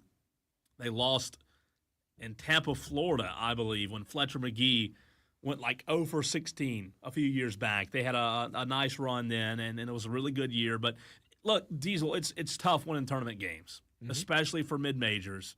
They don't go up against that level of competition during the season. That's the problem. They're not tested. Now, they might play a few games here and there. But that's, most of the time, that's early in the season when you still don't know what you have, and the big power program team, that they still don't know what they have either. It's tough. It really is. Now, Furman played Auburn, right? I think like first or second game of the year. Very early, to your point. Clemson, Grayson Mann, who we'll talk to again, we'll have that conversation for you rather in about 5 minutes. He speculated where he thought Clemson might be. I don't know if there's a matchup or a seed, rather, Diesel, that benefits Clemson. I think regardless of what seed they end up getting, they're going to be a team that I think they're a lock for the Sweet 16. Is that unfair to say that Clemson's a Sweet 16 lock? They're going to win 2 games. Probably, yeah. I mean, unless they get some crazy draw where they get a really good mid-major, they'll probably make it to the Sweet 16. And to your point, no, Furman didn't play. Did you say Furman played Auburn or Wofford played Auburn? I think Furman played Auburn. Furman played Kansas. Furman played Kansas in the 8th game of the season. They never played Auburn? 86-51. Well, like the first or second. I don't know. No, they didn't play Auburn. Let's go to Auburn's schedule. I don't know why I thought Furman played Auburn. Auburn played this year. They played Vermont, Houston, Kent State, Iowa State, North Carolina, Memphis, Richmond, Ohio State, Georgia State, and then they got into SEC play. It was an exhibition game, so it might have not been on the schedule. Okay. It was exhibition. It says October 27th. I don't know if maybe it didn't happen. Maybe they're lying about it. I don't know. And then women's basketball, Diesel. Let's see. South Carolina, they're going to get a home game. And South Carolina, I don't know exactly what date that'll be on yet, but South Carolina will have unfair advantage, in the first round because they're playing at home, right? That's according to text. I can't wait, man. March Madness is going to be a lot of fun, and it is here. Tolos, when we come back, we will have our conversation from earlier with Grayson Mann from TigerNet.com. Fantastic guest. We dive deep into the recruiting class that Dabo Sweeney has been on a heater, stacking up over the last couple of days. We'll talk about that with him. We'll talk about Brad Burnell and the basketball program as well, so even sprinkle in a little baseball. That conversation coming your way next on the Fan Upstate